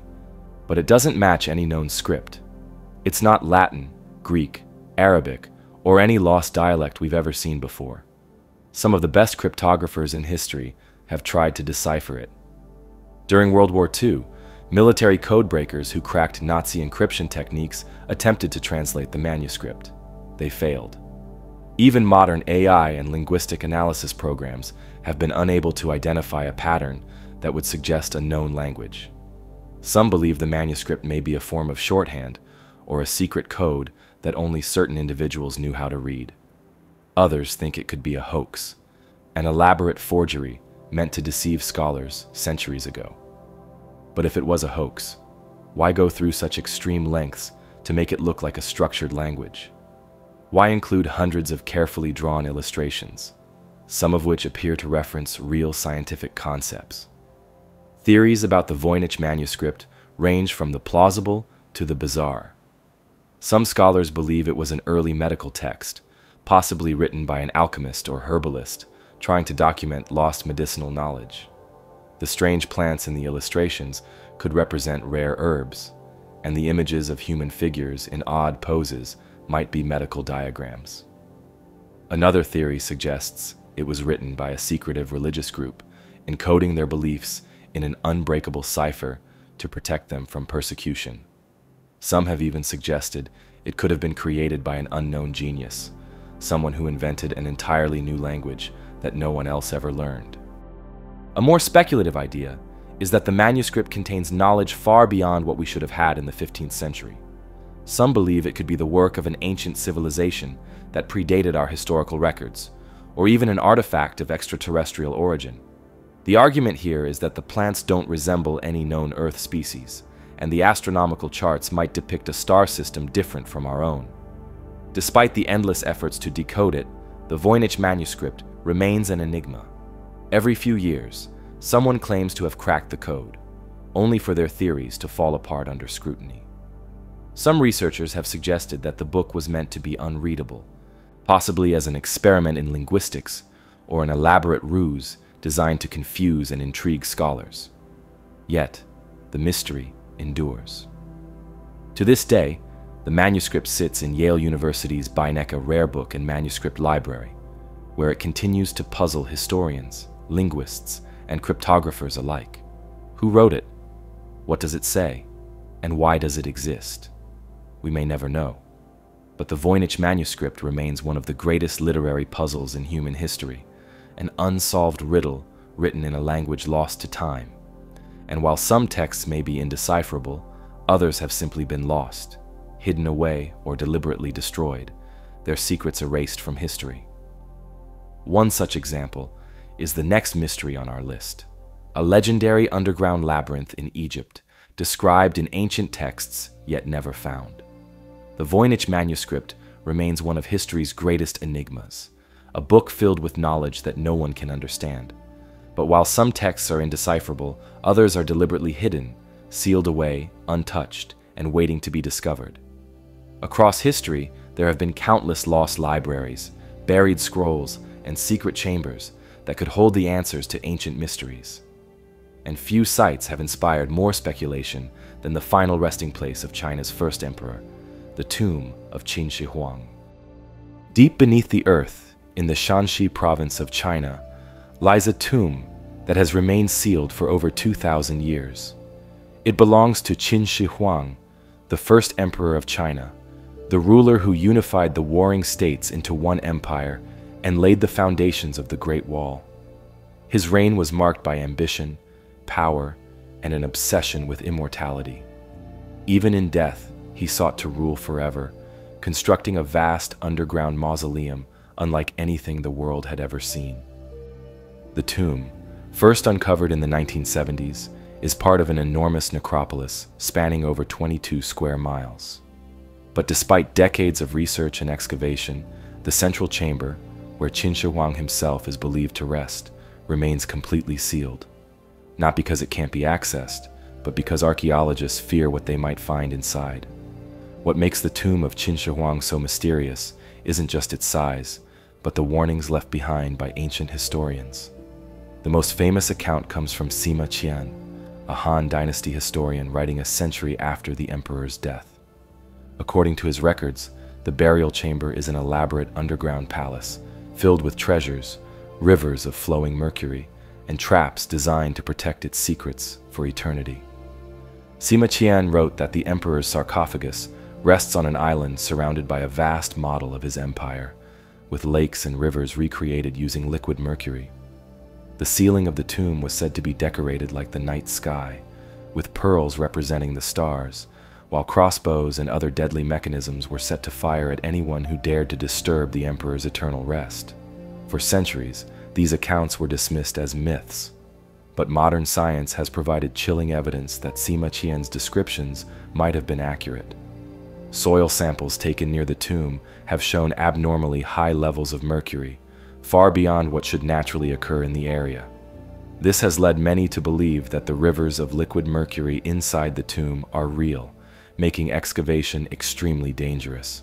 If the chamber truly contains toxic pools of mercury, opening it could pose a serious threat to researchers. But the risks don't end there. Given the emperor's obsession with protection, archaeologists fear that hidden booby traps, designed to kill intruders, may still be active, just as Sima Qian described. Ancient Chinese engineers were known for their ingenuity, and there's no telling what lethal surprises may be lying in wait. The most famous part of the necropolis that has been excavated is the Terracotta Army, a breathtaking collection of over 8,000 life-sized clay soldiers, each one unique, guarding the emperor's tomb. Discovered by accident in 1974 by farmers digging a well, the Terracotta Army stunned the world. The soldiers were built to protect Qin Shi Huang in the afterlife, each carefully crafted with individual facial features, armor, and weapons. But while the warriors have been uncovered, the central tomb remains untouched, hidden beneath a massive mound of earth. The Chinese government has restricted any attempts to open the burial chamber, citing concerns over preserving the integrity of the site. Some believe this is simply a precaution, while others suspect that authorities know more than they are willing to reveal. Why hasn't the tomb been opened? Part of the reason is technology. Archaeologists want to ensure that when they do open the tomb, they can preserve everything inside. In the past, rushing into ancient sites has led to irreversible damage. When Tutankhamun's tomb was opened in the 1920s, exposure to air caused artifacts to deteriorate rapidly. With Qin Shi Huang's tomb, experts fear the same fate could befall its contents. Some suggest using remote sensing technology to map the interior before attempting entry, but so far, no method has provided a clear picture of what lies within. Others speculate that the Chinese government is deliberately delaying the excavation for reasons unknown. What if the tomb holds secrets that could change history? Some researchers believe the chamber could contain lost texts, ancient inventions, or even records that contradict what we know about early Chinese history. Others think the real reason the tomb hasn't been opened is because of superstition. According to legend, disturbing the emperor's rest will bring disaster. Stories of curses surrounding ancient tombs are common, and while they are often dismissed, the belief in such things still lingers. Could there be something inside the tomb that authorities fear unleashing? Or is it simply a matter of patience, waiting until we have the technology to explore it safely? For now, the tomb remains sealed, an unopened door to the past. It holds the potential to rewrite what we know about early China, about Qin Shi Huang, and about the lengths to which rulers would go to ensure their immortality. But until the day comes when it is finally explored, it will continue to be one of the greatest archaeological mysteries in history. From ancient tombs sealed with mystery to languages lost to time, history is filled with puzzles we may never fully solve. But while the tomb of Qin Shi Huang remains untouched beneath layers of earth and legend, other ancient wonders may have been swallowed by nature itself. Entire civilizations hidden beneath the ocean, waiting to be rediscovered. One such place, if the stories are true, lies deep in the heart of the Amazon, a lost city some call the Brazilian Atlantis. Legends of a lost civilization in the Amazon have persisted for centuries, long before European explorers ever set foot in South America. Indigenous tribes spoke of vast stone cities hidden within the jungle, overgrown with vines and buried beneath layers of earth. But for centuries, these stories were dismissed as myths. The Amazon was thought to be too hostile, too wild, to support any kind of advanced civilization. The idea of massive urban centers thriving in one of the most extreme environments on Earth seemed impossible. But recent discoveries suggest there may be truth to these ancient tales. The mystery of the so-called Brazilian Atlantis centers around the idea that deep within the Amazon rainforest, there may once have been a civilization as sophisticated as the great cultures of the ancient world. One that built monumental structures, left behind intricate road networks, and possibly even developed writing.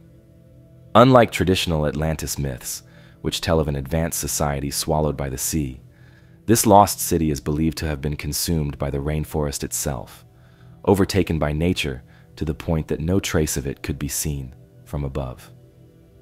One of the most compelling clues supporting this theory comes from satellite imagery. In the past few decades, as technology has improved, researchers have begun using LiDAR, light detection and ranging, to scan the Amazon's dense tree cover, revealing something astonishing beneath. Geometric patterns, straight roads, and what appear to be the remnants of large settlements have been detected where the jungle once seemed untouched. These findings suggest that the Amazon may have once been home to a complex and highly organized civilization, one capable of large-scale urban planning. The connection to Atlantis comes from a long history of speculation and exploration. In the early 20th century, British explorer Percy Fawcett became obsessed with the idea of a lost city in the Amazon, which he called Z. He believed that ancient texts and local legends hinted at an advanced civilization hidden in the depths of the jungle. Fawcett set out in 1925 on an expedition to find this lost city, but he was never seen again. His disappearance only fueled speculation, and over the years, many others have searched for the city of Z, convinced that something extraordinary is waiting to be found. More recently, archaeologists have uncovered evidence that challenges the traditional view of the Amazon as an untouched wilderness. The discovery of large-scale geoglyphs, massive geometric shapes carved into the ground, suggests that people were altering the landscape in sophisticated ways thousands of years ago. These geoglyphs are similar to those found in other ancient cultures, like the Nazca lines in Peru, raising the possibility that the Amazon was once home to a civilization capable of large-scale construction projects. But if such a civilization existed, what happened to it? Some researchers believe that disease brought by early European contact may have wiped out much of the population before their cities were ever recorded. Others think that environmental factors, such as deforestation or shifting climate conditions, could have played a role in their decline. The jungle is relentless. It reclaims anything left unattended, covering entire structures in thick vegetation in a matter of decades. If the cities of this lost civilization were built from stone, they might still be hidden beneath the forest floor, their ruins buried under centuries of plant life. Despite the growing evidence, many mysteries remain. If this civilization had writing, what happened to its texts? If it had monumental architecture, Why haven't we found temples or palaces like those of the Maya or the Inca? Could entire cities really be buried beneath the Amazon, waiting to be rediscovered? And if so, what might they reveal about the true history of pre-Columbian South America? One of the most tantalizing aspects of this mystery is that it remains unsolved, not because we lack the knowledge, but because we simply haven't explored enough. The Amazon rainforest is one of the least mapped places on Earth, its dense canopy hiding what could be a treasure trove of ancient history. As technology advances, as LiDAR continues to penetrate the jungle's depths, we may be on the verge of uncovering something incredible, evidence of a lost civilization that thrived in the Amazon long before recorded history. Lost civilizations, buried beneath dense jungle or swallowed by the sea, leave behind traces of their existence, sometimes in ruins, sometimes in artifacts, and sometimes in myths. The Brazilian Atlantis is one such legend, an ancient city hidden within the Amazon, waiting to be found. But not all lost wonders remain undiscovered. Some have been unearthed, revealing stories even stranger than fiction. And in the case of one of history's most famous discoveries, the legend that followed was just as captivating as the treasure itself. Our next mystery takes us to Egypt, to a tomb untouched for millennia, where a series of eerie events would cement its reputation as one of the most infamous archaeological finds of all time. This is the story of the curse of King Tut's tomb. In November 1922, British archaeologist Howard Carter and his team made a discovery that would captivate the world. After years of searching, they finally uncovered the entrance to the tomb of Pharaoh Tutankhamun, a relatively minor ruler in Egypt's vast history, but one whose burial chamber remained untouched for over 3,000 years.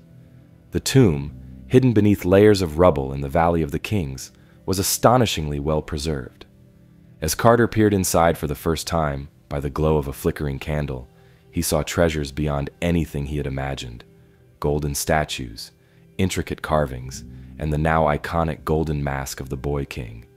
It was a find that changed Egyptology forever, but almost immediately, rumors of a curse began to spread. The idea that disturbing an ancient burial site could bring misfortune was nothing new, but King Tut's tomb seemed to come with an especially ominous warning. According to some accounts, a clay tablet found near the entrance allegedly read, "Death shall come on swift wings to him who disturbs the peace of the king." Whether or not this inscription actually existed remains debatable, but what happened next fueled the legend. The first to fall victim to what would later be called the Curse of the Pharaohs was Lord Carnarvon, the wealthy English aristocrat who had funded Carter's expedition. Just months after the tomb was opened, Carnarvon suffered a mosquito bite that became infected. He developed a severe fever, and his condition rapidly deteriorated. He died in April 1923, just 6 months after King Tut's tomb was uncovered. His sudden and unexpected death sent shockwaves through the media, and whispers of the curse intensified. What made Carnarvon's death even more eerie were the strange coincidences reported at the time. When he passed away in a Cairo hotel room, it was said that all the lights in the city mysteriously went out at the exact moment of his death. At the same time, back in England, his beloved dog howled and dropped dead. The chilling details only strengthened the belief that the tomb was cursed. Over the years, more deaths and misfortunes were attributed to the curse. Arthur Mace, a key member of the excavation team, fell ill and died unexpectedly in 1928. Richard Bethel, Carter's personal secretary, was found dead in his London home under mysterious circumstances in 1929. His father, overcome with grief, took his own life soon after. Hugh Evelyn White, an Egyptologist who had visited the tomb, also died by suicide, leaving behind a note allegedly stating that he had succumbed to the curse. Even those indirectly connected to the tomb weren't spared. Sir Archibald Douglas Reed, the radiologist who X-rayed Tutankhamun's mummy, died shortly afterward. Howard Carter himself, the man responsible for the discovery, remained skeptical of the curse, dismissing it as media sensationalism. He lived for another 16 years after the excavation and died of lymphoma in 1939 at the age of 64. But even his death was seen by some as the final chapter in the curse's story. So, was there truly a supernatural force protecting the tomb, or was something else at play? One scientific explanation suggests that the tomb may have harbored ancient mold or bacteria that had lain dormant for thousands of years. When exposed to fresh air, these pathogens could have triggered fatal infections in those with weakened immune systems. The cramped, sealed-off environment of the tomb made it the perfect breeding ground for dangerous microorganisms. Some experts even believe that the tomb's walls may have contained toxic spores that could cause respiratory issues, potentially leading to the mysterious illnesses that struck so many of those involved in the excavation. Another theory is that the so-called curse was nothing more than a combination of bad luck and media hype. At the time of the tomb's discovery, the press was eager for sensational stories, and the idea of a pharaoh's curse was the perfect blend of history and horror. The deaths of those associated with the tomb, though tragic, were not statistically unusual for the time period. Many of the supposed victims were elderly or already in poor health, and their deaths could have been purely coincidental. But not everyone is convinced. The ancient Egyptians took their burial rituals seriously, often inscribing warnings in tombs to deter grave robbers. Some believe that while there may not have been a supernatural force at work, there could have been something more deliberate, poisonous substances or traps designed to kill intruders long after the tomb was sealed. Although no physical traps were found in King Tut's burial chamber, the possibility of chemical deterrence remains an intriguing theory. Regardless of whether the curse was real or just a product of fear and circumstance, the legend of King Tut's tomb has endured. The idea that some mysteries are best left undisturbed still lingers in the collective imagination, adding an eerie allure to one of history's greatest archaeological discoveries. And as we continue to unearth the secrets of the past, we're reminded that some questions may never have definitive answers. The past is filled with lost civilizations, forgotten cities, and ruins that defy explanation. Some were swallowed by the jungle, others buried beneath shifting sands. But every so often, something appears beneath the ocean, something that suggests entire chapters of human history may be missing. The story of Nan Madol, a massive city built on the waters of the Pacific, raises questions about how ancient civilizations constructed such monumental structures in remote locations. But it is not the only place where the sea has hidden its secrets. In the waters off the coast of Cuba, deep beneath the surface, lies something that may be even more astonishing. A vast, sunken city that some believe could be more than 10,000 years old. The discovery of what has been called the Cuban underwater city is one of the most controversial finds in recent decades. In 2001, a team of researchers working with a Canadian company, Advanced Digital Communications, was conducting sonar scans of the seabed off the coast of the Guanahatabibs Peninsula in western Cuba. Led by ocean engineer Paulina Zalitsky, the team was searching for evidence of Spanish shipwrecks when they found something they were not expecting. The sonar readings revealed a series of symmetrical structures arranged in geometric patterns, something that did not look natural. The formations appeared to be massive stone structures, resembling the layout of an ancient city, complete with pyramids, roads, and even what looked like buildings arranged in a grid-like fashion. More incredibly, the structures were located nearly 2,000 feet below the surface. At that depth, they could not have been built during recorded human history, at least not according to what we currently understand. Zalitsky and her team were stunned. If these structures were indeed man-made, they would have to date back to a time when sea levels were drastically lower, possibly before the last ice age, over 10,000 years ago. That would mean the site predates the pyramids of Egypt, Stonehenge, and even Göbekli Tepe, one of the oldest known temple complexes on Earth. If true, it would force a complete reevaluation of ancient history. But how could a city of such scale exist beneath the sea? Theories quickly emerged. Some researchers suggested it could be the remains of an ancient civilization that lived in the Caribbean before rising waters submerged their settlements. Others speculated that it could be connected to the lost civilization of Atlantis, though most archaeologists dismiss that idea as pseudoscience. The structures could also be the remnants of a land bridge that once connected Cuba to Mexico's Yucatan Peninsula, which would suggest an entirely different history of migration and settlement in the Americas. With such a potentially groundbreaking discovery, many expected follow-up research and exploration. But strangely, after the initial announcement, little progress was made in confirming what the sonar scans had revealed. A few years later, a remote-operated vehicle, ROV, was sent down to capture images of the site. The footage showed what looked like large, cut stone blocks stacked on top of each other, eerily resembling ruins. Yet without physical samples or further analysis, no definitive conclusion could be drawn. One reason for the lack of follow-up studies is the difficulty of exploring the site. At a depth of nearly 2,000 feet, diving is impossible without highly specialized submersibles, which require significant funding and logistical coordination. Unlike shallower sites, where divers can excavate ruins firsthand, anything at this depth must be studied remotely, making it harder to analyze the structures and determine their origin.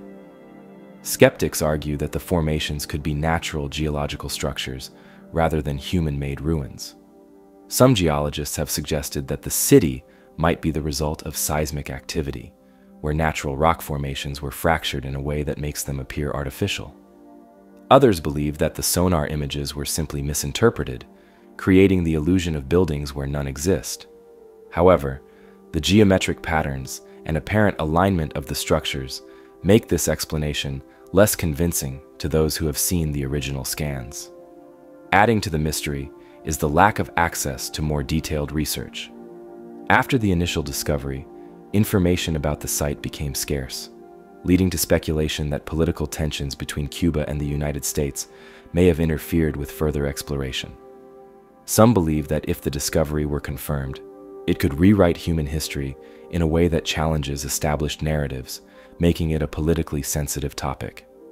But despite the lack of definitive answers, the idea of an ancient city submerged beneath the Caribbean continues to captivate the imagination. If further exploration ever takes place, it could provide evidence of a lost civilization, hidden for thousands of years beneath the waves.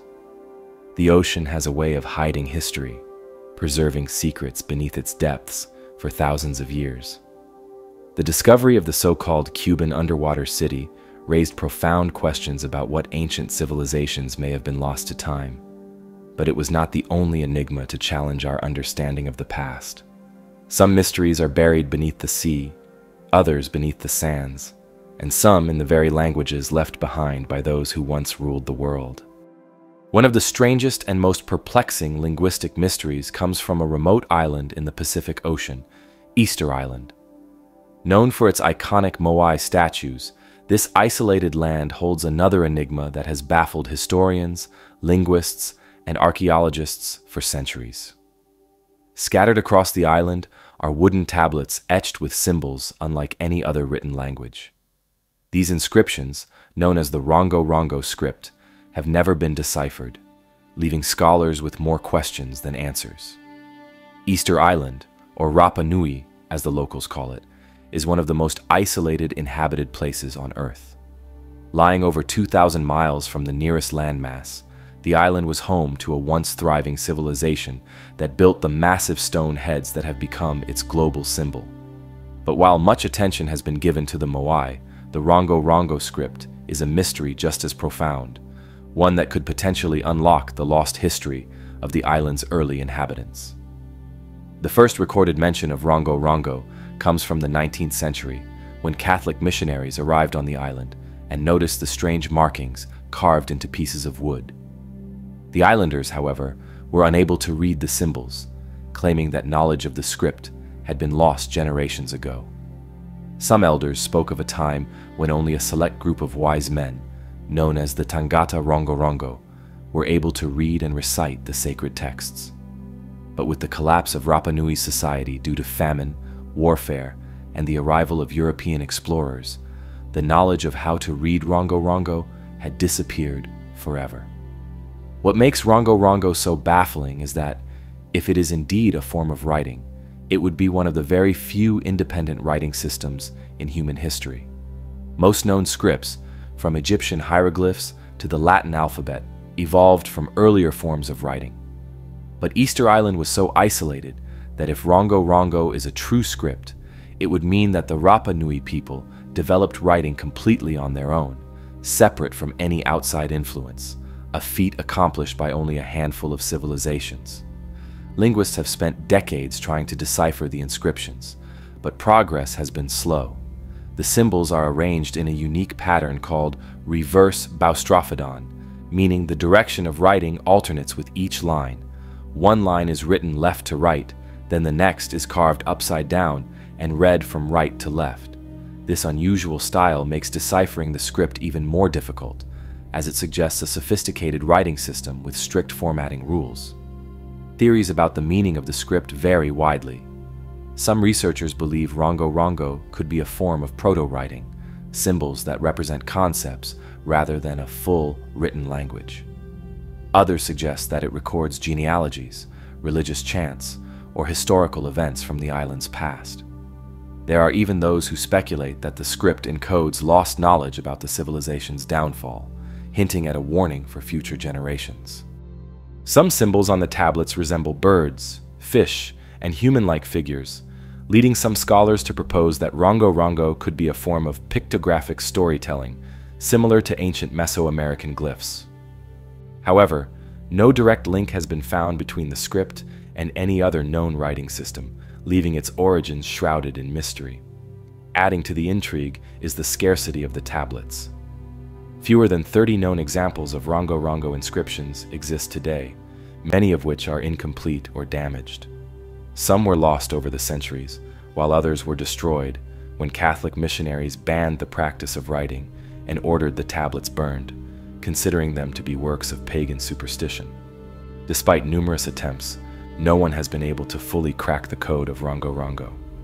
Some believe that without a Rosetta Stone equivalent, something to provide a bilingual inscription in a known language, the script may never be deciphered. Others argue that the knowledge may not be entirely lost, and that oral traditions or surviving fragments could still hold the key to unlocking its meaning. There are even more speculative theories surrounding Rongo Rongo. Some researchers suggest that the script might be far older than previously thought, potentially dating back thousands of years, and representing knowledge passed down from an earlier, lost civilization. Others have linked it to global prehistory, theorizing that Rapa Nui's inhabitants may have had connections with other ancient cultures, sharing information and scripts across vast distances of ocean. While these theories remain unproven, the existence of Rongo Rongo continues to challenge our understanding of ancient civilizations and their capabilities. If it truly represents an independent writing system, it would be one of the greatest linguistic discoveries in history, a testament to the ingenuity of the Rapa Nui people, and a glimpse into a lost world we may never fully understand. For now, the tablets remain silent, their meanings locked away in symbols that no one alive can read. But history is filled with unsolved mysteries, and as technology advances, perhaps one day the script of Rongo Rongo will finally reveal its secrets. Until then, it remains an eerie reminder of a vanished past, a message from a civilization long gone, waiting for someone to finally listen. The past is littered with lost languages, scripts that remain undeciphered, their meanings locked away by time. The Rongo Rongo script of Easter Island is one of the greatest linguistic mysteries, an ancient writing system that defies translation and leaves more questions than answers. Who wrote it? What secrets does it hold? Could it be the key to understanding an entire lost civilization? While many ancient scripts remain unreadable, others hint at a past that may be even stranger than we imagine. Because sometimes, history doesn't just leave behind cryptic symbols, it leaves behind evidence of people that shouldn't have existed. In 1890, a French anthropologist named Georges Vacher de la Pouge was conducting excavations in Castelnau-le-Lez, a small town in southern France. What he uncovered would spark one of the most controversial debates in anthropology. As he dug through the layers of sediment, he found a collection of human-like bones, only they were far larger than any human skeleton he had ever seen. The bones, including a humerus, a femur, and a tibia, suggested that the individual they belonged to would have been an astonishing 11 feet tall. If true, it would make the giant of Castelnau one of the largest human-like beings ever recorded. De la Pouge quickly published his findings in the French scientific journal La Nature, describing the remains as belonging to an exceptionally large prehistoric human. His estimates, based on the proportions of the bones, suggested a height that seemed impossible for a human. Could this be evidence of a lost race of giants? Or was it something more ordinary? A case of extreme gigantism, or even a simple misidentification? The bones were sent to the University of Montpellier for further study, where experts confirmed that they were indeed human, but highly abnormal. Some researchers suggested that they belonged to an individual suffering from acromegaly or gigantism, both of which can cause excessive growth due to hormonal imbalances. Others proposed that the bones might belong to an extinct subspecies of human that was naturally larger than Homo sapiens. However, the problem with the giant of Castelnau is that the physical evidence no longer exists. The bones themselves were lost or destroyed, leaving only written records of their discovery. Without them, modern scientists have no way of verifying de la Pouge's claims. The lack of physical remains has led many to dismiss the find as an exaggeration, a misinterpretation, or even an outright fabrication. Despite this, the story of the giant of Castelnau refuses to disappear, in part because it isn't the only alleged discovery of oversized human bones. Throughout history, reports of giant skeletons have surfaced across the world. Native American legends tell of red-haired giants that once roamed North America, and 19th century newspapers frequently reported discoveries of massive human-like bones in the United States, particularly in the Midwest. While most of these stories lack solid evidence and are often dismissed as hoaxes, they continue to fuel speculation about the possibility of ancient giants. One particularly persistent legend involves the so-called Giants of Sardinia. In Sardinia, Italy, locals have long spoken of massive humanoid skeletons unearthed in ancient tombs.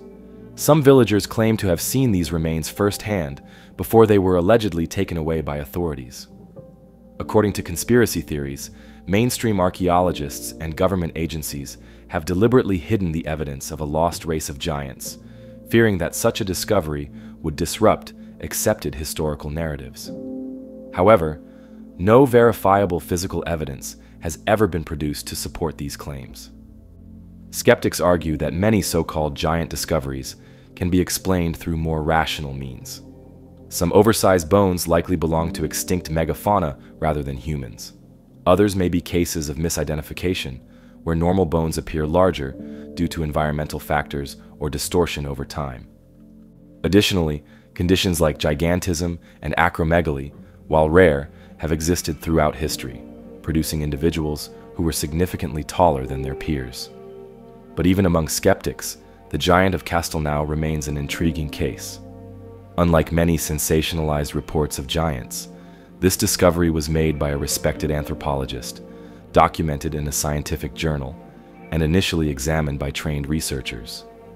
If the bones had survived, modern techniques like DNA analysis and radiocarbon dating could have provided definitive answers. Could they have belonged to an early human ancestor that was larger than previously believed? Could they have been evidence of a population of abnormally tall individuals lost to history? The past is filled with anomalies, artifacts that defy conventional explanations, discoveries that raise more questions than answers. The giant of Castelnau is just one of many examples where history seems to present something that doesn't quite fit. Did giants once roam the earth, or were these skeletal remains simply an extreme case of human height? Without the physical evidence, we may never know for sure. But the idea of lost knowledge, of civilizations that understood things we still struggle to explain, is not limited to ancient bones. Some mysteries aren't buried in the ground at all. They stand in plain sight, resisting the passage of time in ways that defy logic. In the heart of Delhi, India, there exists an artifact so perplexing that scientists and historians alike are still trying to understand it. It's not hidden away in a forgotten ruin or buried beneath layers of earth. It stands proudly in the open, exposed to the elements, yet seemingly untouched by time. This is the Iron Pillar of Delhi, a 1,600-year-old metal column that has baffled metallurgists for centuries. Because unlike any other iron structure of its age, the pillar has refused to rust. Standing over 23 feet tall and weighing more than 6 tons, the iron pillar is believed to have been erected during the reign of Chandragupta II in the 4th century AD. It bears inscriptions in Sanskrit that suggest it was originally a victory monument, likely built to honor the Hindu god Vishnu. Over the centuries, it has remained a symbol of India's rich history, but what truly sets it apart is its apparent immunity to corrosion. In an age where even modern steel structures can succumb to rust within decades, how has this ancient pillar survived over 1,000 years with barely a trace of oxidation? The mystery of the iron pillar's resistance to rust has intrigued scientists for generations. Theories abound, ranging from advanced ancient metallurgy to the intervention of divine forces.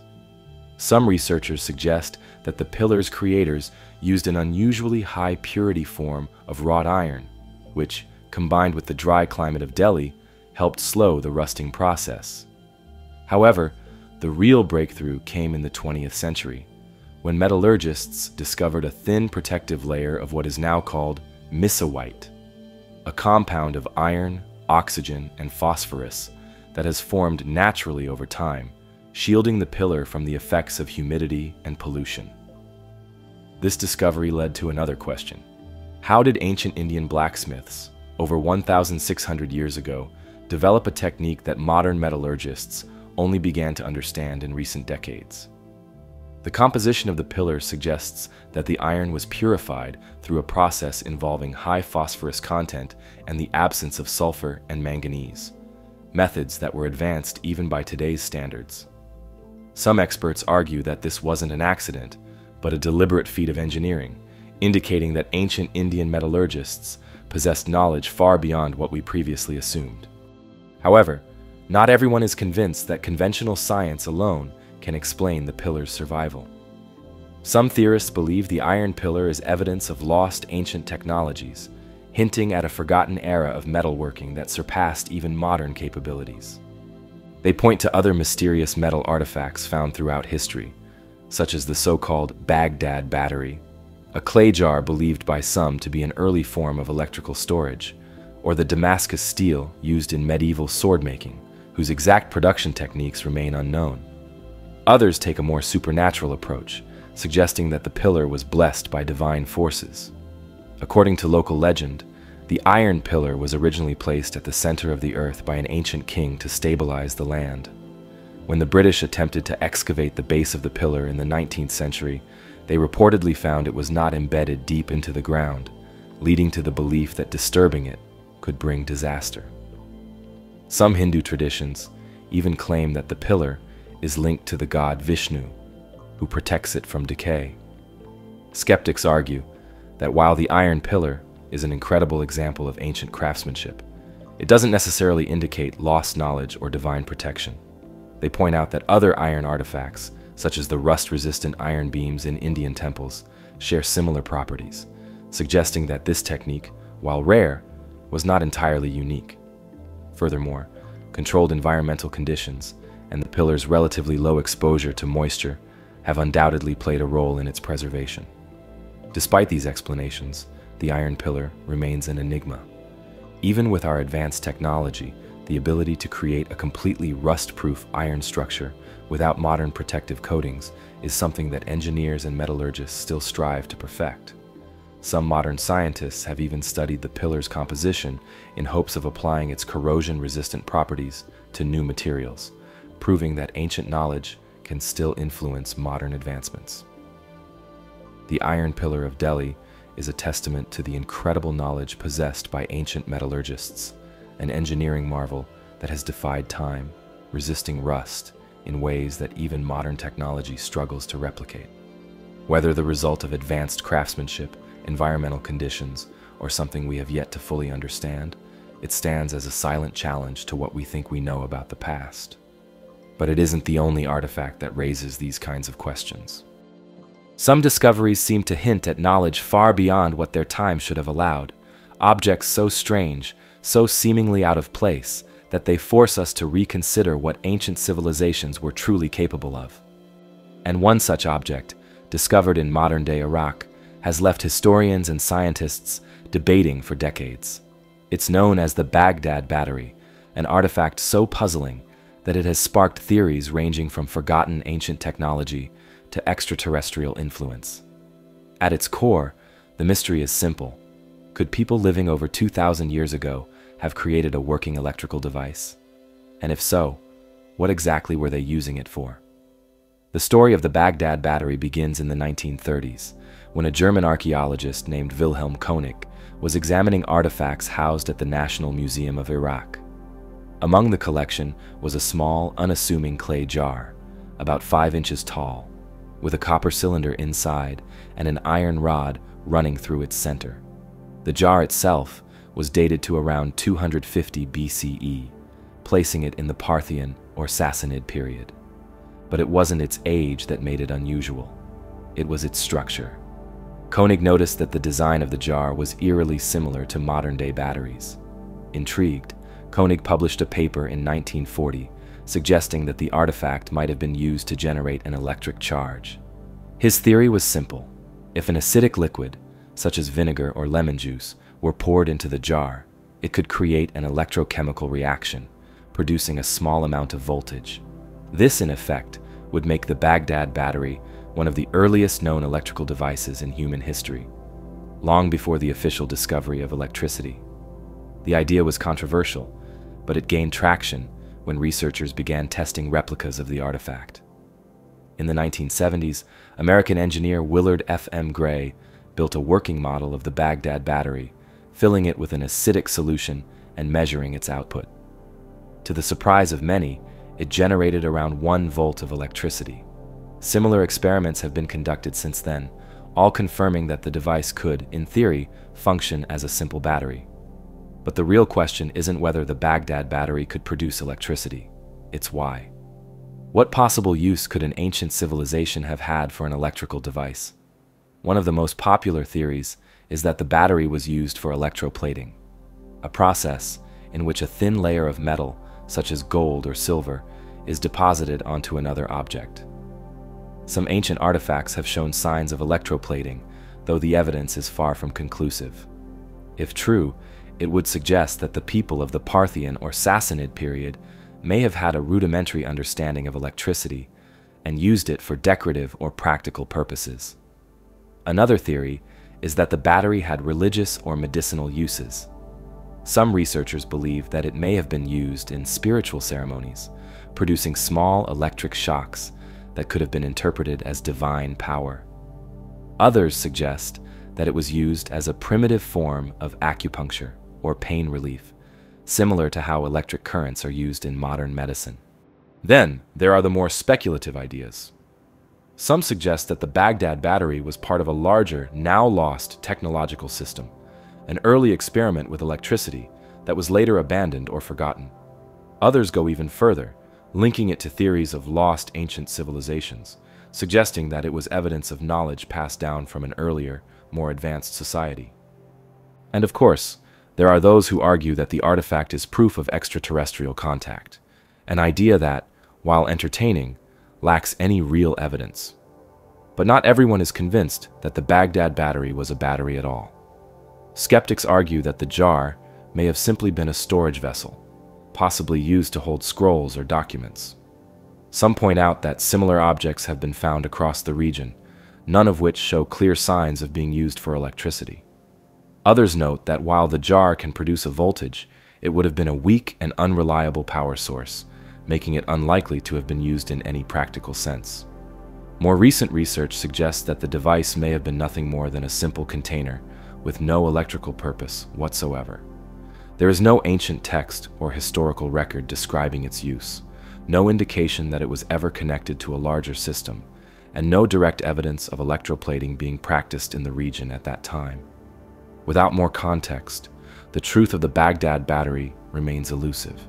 Despite the skepticism, the mystery of the Baghdad Battery continues to fascinate. Whether it was an early attempt at harnessing electricity, a misunderstood artifact, or something else entirely, It serves as a reminder of how much we still don't know about the past. History is full of anomalies, objects that don't seem to belong, technologies that appear before their time.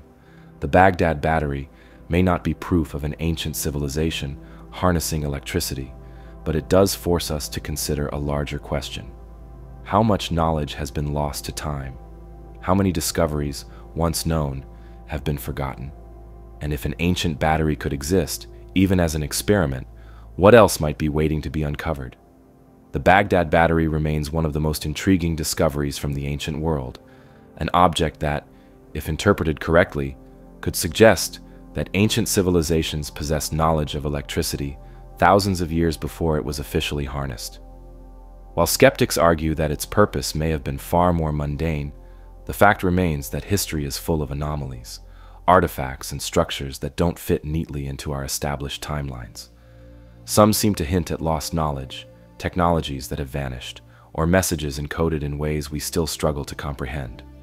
One such mystery isn't an ancient device or lost technology, but rather a simple inscription, 10 letters carved into stone at an English manor house, a cryptic message that has resisted all attempts at decryption for nearly 300 years.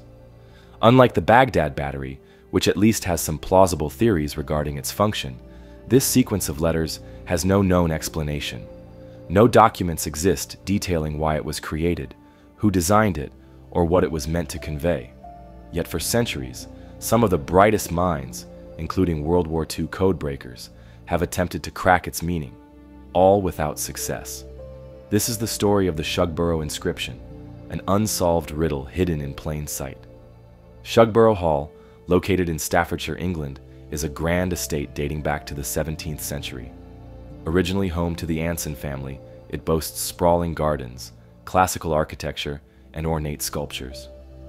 But among these historical features, one in particular has drawn worldwide curiosity: the Shepherd's Monument. Built sometime between 1748 and 1763, the monument features a carved relief of the famous painting, The Shepherds of Arcadia, by Nicolas Poussin. The artwork depicts a group of shepherds gathered around a stone tomb, pointing to the phrase "Et in Arcadia ego," often interpreted to mean, "Even in Arcadia, I exist," a poetic nod to the inevitability of death. Yet beneath the relief, something unusual is carved into the stone. A seemingly random string of 10 letters, DOUOSVAVVM. For nearly 3 centuries, no one has been able to definitively determine what these letters mean. There are no records explaining why they were placed there, no indication of who inscribed them, and no clear link to any historical event. Despite its relatively recent creation compared to other ancient mysteries, the inscription has resisted all modern attempts at decryption. Theories have ranged from the plausible to the fantastical, each one adding to the monument's eerie allure. One of the most enduring theories is that the inscription is linked to the Knights Templar, the medieval military order often associated with secret knowledge and lost treasures. Some believe the letters encode a message revealing the location of the Holy Grail, the legendary cup said to have been used at the Last Supper. This theory is fueled by the connection to Poussin's painting. Some researchers claim Poussin himself embedded hidden messages into his work, possibly tying it to the Templars. If true, the Shugborough inscription could be a clue left behind for those with the knowledge to decode it. Another possibility is that the inscription is a personal dedication. Some historians suggest it may be a coded tribute from Admiral George Anson, a member of the Shugborough estate's family and a famed British explorer. Some interpretations propose that the letters stand for an anagram or a Latin phrase, possibly one related to the Anson family's personal beliefs or achievements. However, no definitive translation has been agreed upon.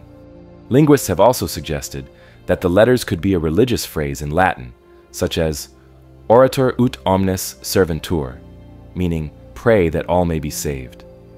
But this interpretation, like others, is purely speculative, as no historical records link the Anson family to such a statement. One of the more intriguing aspects of the Shugborough inscription is the fact that it has defied the efforts of some of the most skilled codebreakers in history. It is rumored that during World War II, British codebreakers at Bletchley Park, the same minds responsible for deciphering the Nazi Enigma code, attempted to solve the mystery, but found no clear answer. Even in the modern era, cryptologists and amateur codebreakers have analyzed the sequence using various cipher techniques, but no universally accepted solution has emerged. Some skeptics argue that the inscription may not be a cipher at all. It could have been a decorative element, meant to appear mysterious, without actually encoding anything meaningful. However, if that were the case, why would no documentation exist explaining its intent? Why would someone inscribe 10 letters onto a highly detailed monument without leaving any record of their significance? The lack of any clear explanation is precisely what keeps the mystery alive. One of the most bizarre theories suggests that the letters represent an early form of steganography, a method of hiding messages within text or images. Some believe that the inscription could be a key to unlocking a larger code hidden elsewhere on the estate, or even within other historical documents. Despite centuries of speculation, no single theory has been universally accepted. The Shugborough inscription remains one of the most enduring unsolved codes in history. Unlike ancient scripts or undeciphered languages that may require extensive historical context, this is a puzzle that should, in theory, be solvable. And yet, it has resisted every attempt to unravel it. What makes the mystery so compelling is not just the inscription itself, but the eerie possibility that its meaning may be lost forever. Without any contemporary records explaining why it was created, its true purpose may never be known. Some believe the answer is still out there, waiting for the right mind to crack the code. Others fear that, like many historical enigmas, the truth may have died with the person who carved it. The Shugborough inscription remains a haunting enigma, a string of letters carved in stone that defies explanation. Unlike many ancient mysteries, it isn't hidden in the depths of a jungle or buried beneath ruins. It's right there, in plain sight, taunting those who try to decipher its meaning. Centuries of speculation, theories ranging from the Holy Grail to wartime codes, and the inability of even history's greatest codebreakers to crack its secret only deepen its mystery. But not all baffling artifacts come in the form of cryptic inscriptions. Some take the shape of elaborate carvings, images that shouldn't exist, depicting scenes that challenge everything we think we know about history. And deep in the deserts of Peru, a collection of such carvings has been stirring controversy for decades. These are the Ica stones, thousands of smooth, engraved rocks that appear to tell a story no one can explain. Etched into their surfaces are images of extinct animals, advanced medical procedures, and, most unbelievably, humans coexisting with dinosaurs. Are these stones evidence of a lost chapter of history, a sophisticated hoax, or something even stranger? The Ica stones first came to public attention in the 1960s when Peruvian physician Dr. Javier Cabrera Darquea received one as a birthday gift. The stone, dark and smooth, was engraved with an intricate design, one that immediately piqued Cabrera's curiosity. It seemed to depict a prehistoric fish, an image that shouldn't have been known to ancient peoples. Fascinated, Cabrera began searching for more, and what he found was astonishing. Thousands of similar stones had been unearthed near the small town of Ica, scattered across the arid landscape and buried in nearby caves. Their carvings ranged from the bizarre to the impossible. Humanoid figures riding dinosaurs, detailed representations of heart transplants and brain surgery, even what appeared to be star maps. The stones seemed to suggest knowledge far beyond what should have been possible for ancient civilizations. The sheer number of stones was staggering. Estimates suggest that tens of thousands exist, many now housed in private collections or small museums in Peru. But their origins remain a mystery. Who carved them? When were they made? And, perhaps most importantly, why do they depict scenes that shouldn't exist? One of the most perplexing aspects of the Ica stones is their depiction of dinosaurs. The engravings show creatures with long necks, plated backs, and spiked tails, figures that bear a striking resemblance to known species such as the Triceratops and Stegosaurus. Mainstream history tells us that dinosaurs went extinct around 65 million years ago, long before humans appeared. Yet the stones seem to suggest that whoever carved them had first-hand knowledge of these prehistoric creatures. Could this be evidence that dinosaurs and humans once coexisted? Some proponents of alternative history theories believe the stones offer proof of a lost civilization, one that existed far earlier than conventional timelines suggest. Even stranger are the images of what appear to be advanced medical procedures. Some stones depict detailed surgical operations, open heart surgery, organ transplants, even what seems to be brain surgery. The figures in these engravings hold tools that resemble scalpels and forceps, working with a level of knowledge that shouldn't have existed in the ancient world. Cabrera himself was convinced that the stones were evidence of a technologically advanced society that predated known history. He suggested that the carvings told the story of an ancient race that had once flourished on Earth, possessing knowledge of medicine, astronomy, and even space travel. According to his theory, this civilization eventually perished, leaving behind only these enigmatic stones as their last message to the future. But despite their astonishing imagery, the Ica stones are shrouded in controversy. Almost from the moment they were discovered, skepticism surrounded their authenticity. One of the most damning pieces of evidence against them came from a local farmer named Basilio Ushuaia. In the 1970s, Ushuaia admitted to carving some of the stones himself, using a knife and simple tools to create the engravings. He even demonstrated the process for journalists, showing how he could produce similar carvings in just a few hours. Following this revelation, many dismissed the stones as an elaborate hoax. If a single farmer could replicate the engravings with ease, the logic went, then the entire collection must be fake. The Peruvian government classified the stones as forgeries, and mainstream archaeologists largely abandoned them as a serious subject of study. However, the controversy didn't end there. While Ushuaia admitted to faking some stones, he later retracted his confession, claiming he had only said it to avoid legal trouble. Peru has strict laws against selling genuine archaeological artifacts.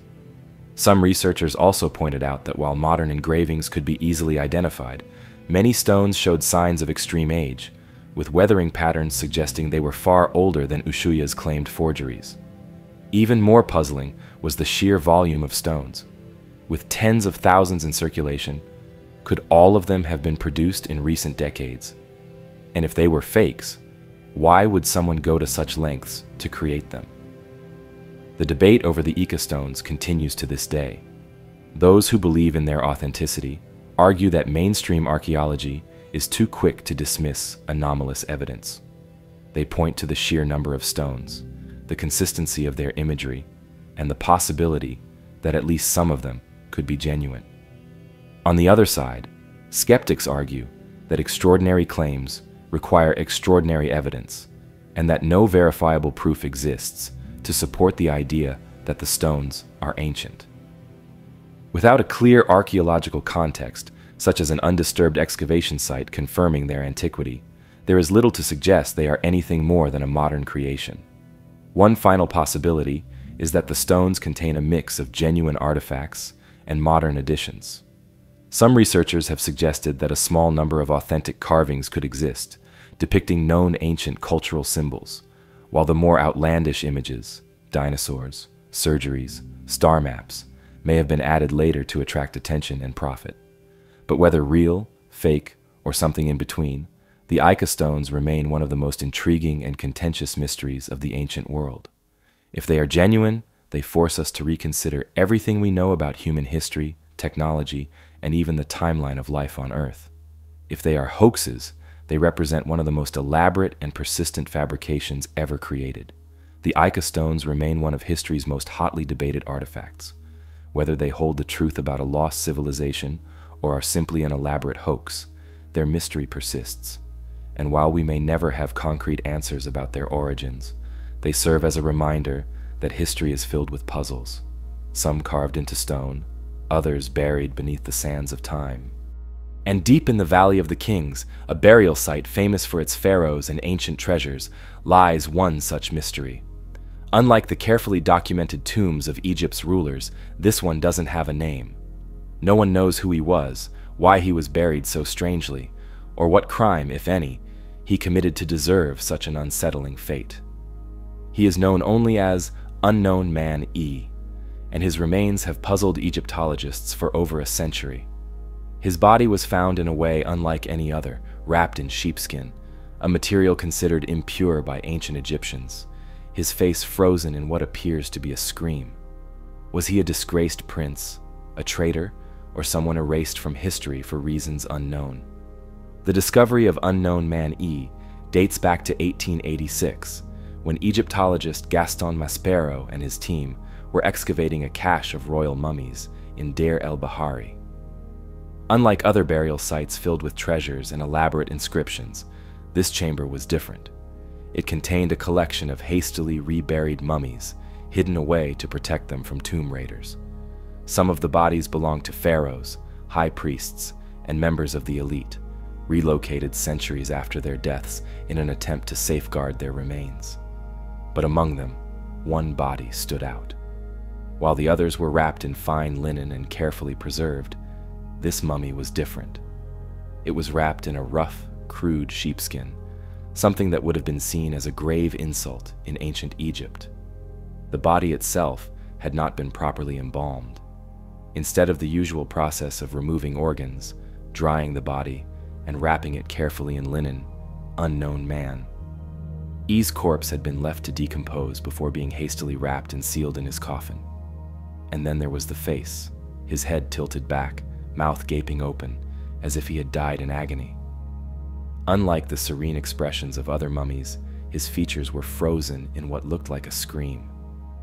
For over a century, scholars have debated who he was and why he was buried in such an unusual manner. Some believe he was a royal traitor, punished even in death by being denied a proper burial. Others suggest he may have been poisoned or executed, his body left untreated as an additional disgrace. One of the most popular theories is that Unknown Man E was none other than Prince Pentawere, a son of Pharaoh Ramses III, who was implicated in an assassination plot against his own father. According to ancient records, Pentawere was involved in what became known as the Harem Conspiracy, a plot orchestrated by one of Ramses III's wives to place her son on the throne. When the conspiracy was uncovered, those involved were sentenced to death. However, Pentaware's punishment was unusual. Some sources suggest he was forced to take his own life rather than be executed. This aligns with the strange state of Unknown Man E's remains, his unembalmed body, his disgraceful burial, and his final expression, which some believe could indicate poisoning or strangulation. In 2012, DNA testing added weight to this theory. Scientists compared the genetic material of Unknown Man E with that of Ramses III and found that they were directly related. The results suggest that the mysterious mummy was indeed the son of the murdered pharaoh, strengthening the idea that this was Prince Pentawere, punished for his betrayal and denied the afterlife. But not everyone is convinced. Other experts argue that the sheepskin wrapping and lack of embalming don't necessarily indicate disgrace. Rather, they could point to foreign origins. In ancient Egyptian culture, foreigners were often buried differently from native Egyptians, with different burial practices and fewer elaborate rituals. Could Unknown Man E have been a foreign prince, an enemy of Egypt, or even a hostage held by the royal court? Some evidence suggests that foreign dignitaries and prisoners were sometimes buried in ways that differed from traditional Egyptian customs. If he was an outsider, it would explain why his burial was so different from the others found in the tomb. Another theory suggests that his death mask-like expression was not due to agony or execution, but was instead a result of natural decomposition. When bodies are not properly embalmed and left untreated, the jaw can fall open, creating the illusion of a scream. This would mean that rather than dying in terror, Unknown Man E simply decayed in a way that left his face in an unnatural state. And then there's the idea that he may have suffered an accidental death, perhaps even a sudden illness, that prevented him from receiving proper mummification. In ancient Egypt, proper burial rites were crucial to reaching the afterlife. If someone died unexpectedly and could not be embalmed in time, Their soul was believed to be at risk of wandering forever. Despite modern science and advanced forensic analysis, we may never know the full truth behind unknown man E. His burial remains an anomaly, neither fully royal nor completely disgraceful, neither a formal execution nor a respectful ceremony. If he was Prince Pentaware, his burial serves as a reminder of how power struggles shaped Egypt's history, with betrayals punished even in the afterlife. If he was a foreigner, his presence in the Valley of the Kings hints at untold stories of diplomacy, conflict, and forgotten figures who once walked the halls of Egyptian palaces. Whoever he was, his body remains a puzzle locked in time. Over a century after his discovery, he remains nameless, his identity and fate still uncertain. A man buried among pharaohs, but denied their honors. A figure whose open-mouthed expression seems to cry out across history, demanding answers we may never find. The story of unknown man E is a chilling reminder that even in death, some figures of history remain shrouded in mystery. Whether he was a disgraced prince, an executed traitor, or an unknown foreigner, his burial defies explanation. His remains, locked in an eternal scream, leave behind a haunting question, one we may never fully answer. But he is not the only great figure whose final resting place remains a mystery. One of history's most powerful conquerors, a man who built an empire stretching from the Pacific Ocean to Eastern Europe, also disappeared without a trace. His armies changed the world, his name inspired both awe and terror, and yet, after his death, he vanished completely. This is the mystery of the lost tomb of Genghis Khan. Genghis Khan, born as Temujin around 1162, was the founder of the Mongol Empire, the largest contiguous empire in human history. Through ruthless strategy, sheer force, and brilliant military tactics, he united the scattered Mongol tribes and carved out an empire that stretched from China to Persia, crushing all who stood in his way.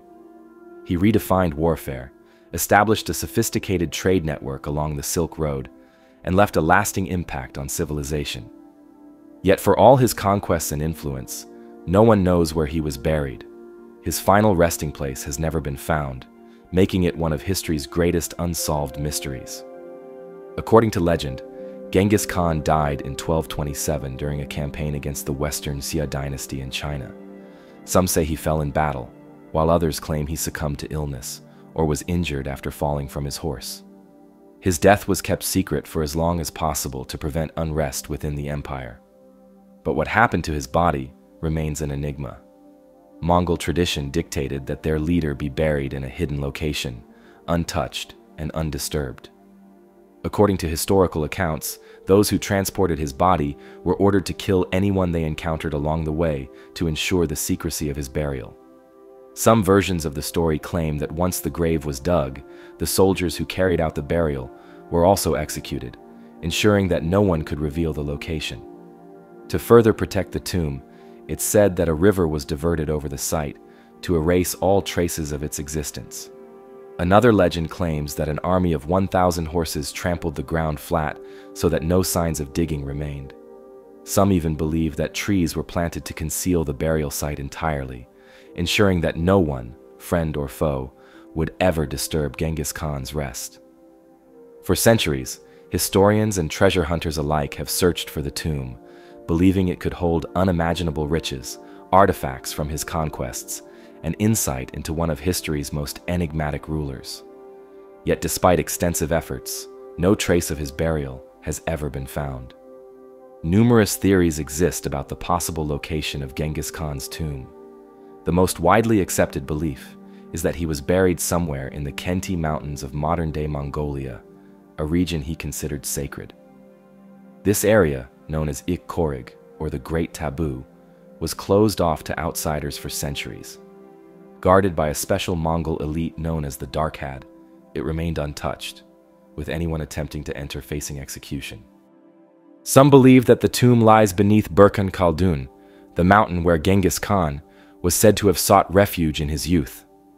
The Mongols considered the mountain sacred, and Khan himself declared that it should be forever protected.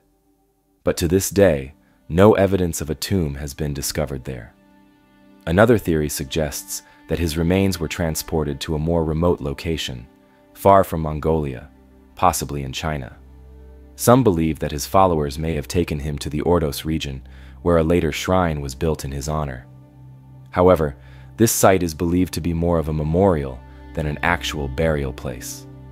There are even theories that the tomb could be hidden beneath a body of water, buried deep in the sand dunes, or concealed in an underground chamber that has yet to be detected. The lack of definitive historical records has only fueled speculation, making the search more difficult with each passing century. In modern times, several archaeological projects have attempted to locate the tomb using satellite imagery, ground-penetrating radar, and historical records. The most ambitious of these efforts came in the early 2000s, when teams of researchers and Mongolian scholars collaborated to scan the Khenti Mountains for signs of an ancient burial site. Despite significant advancements in technology, no clear evidence of the tomb has been found. One of the major obstacles in this search is Mongolia's strict cultural respect for the Khan's final wishes. Many Mongolians believe that Genghis Khan's tomb should remain undisturbed, as per his command.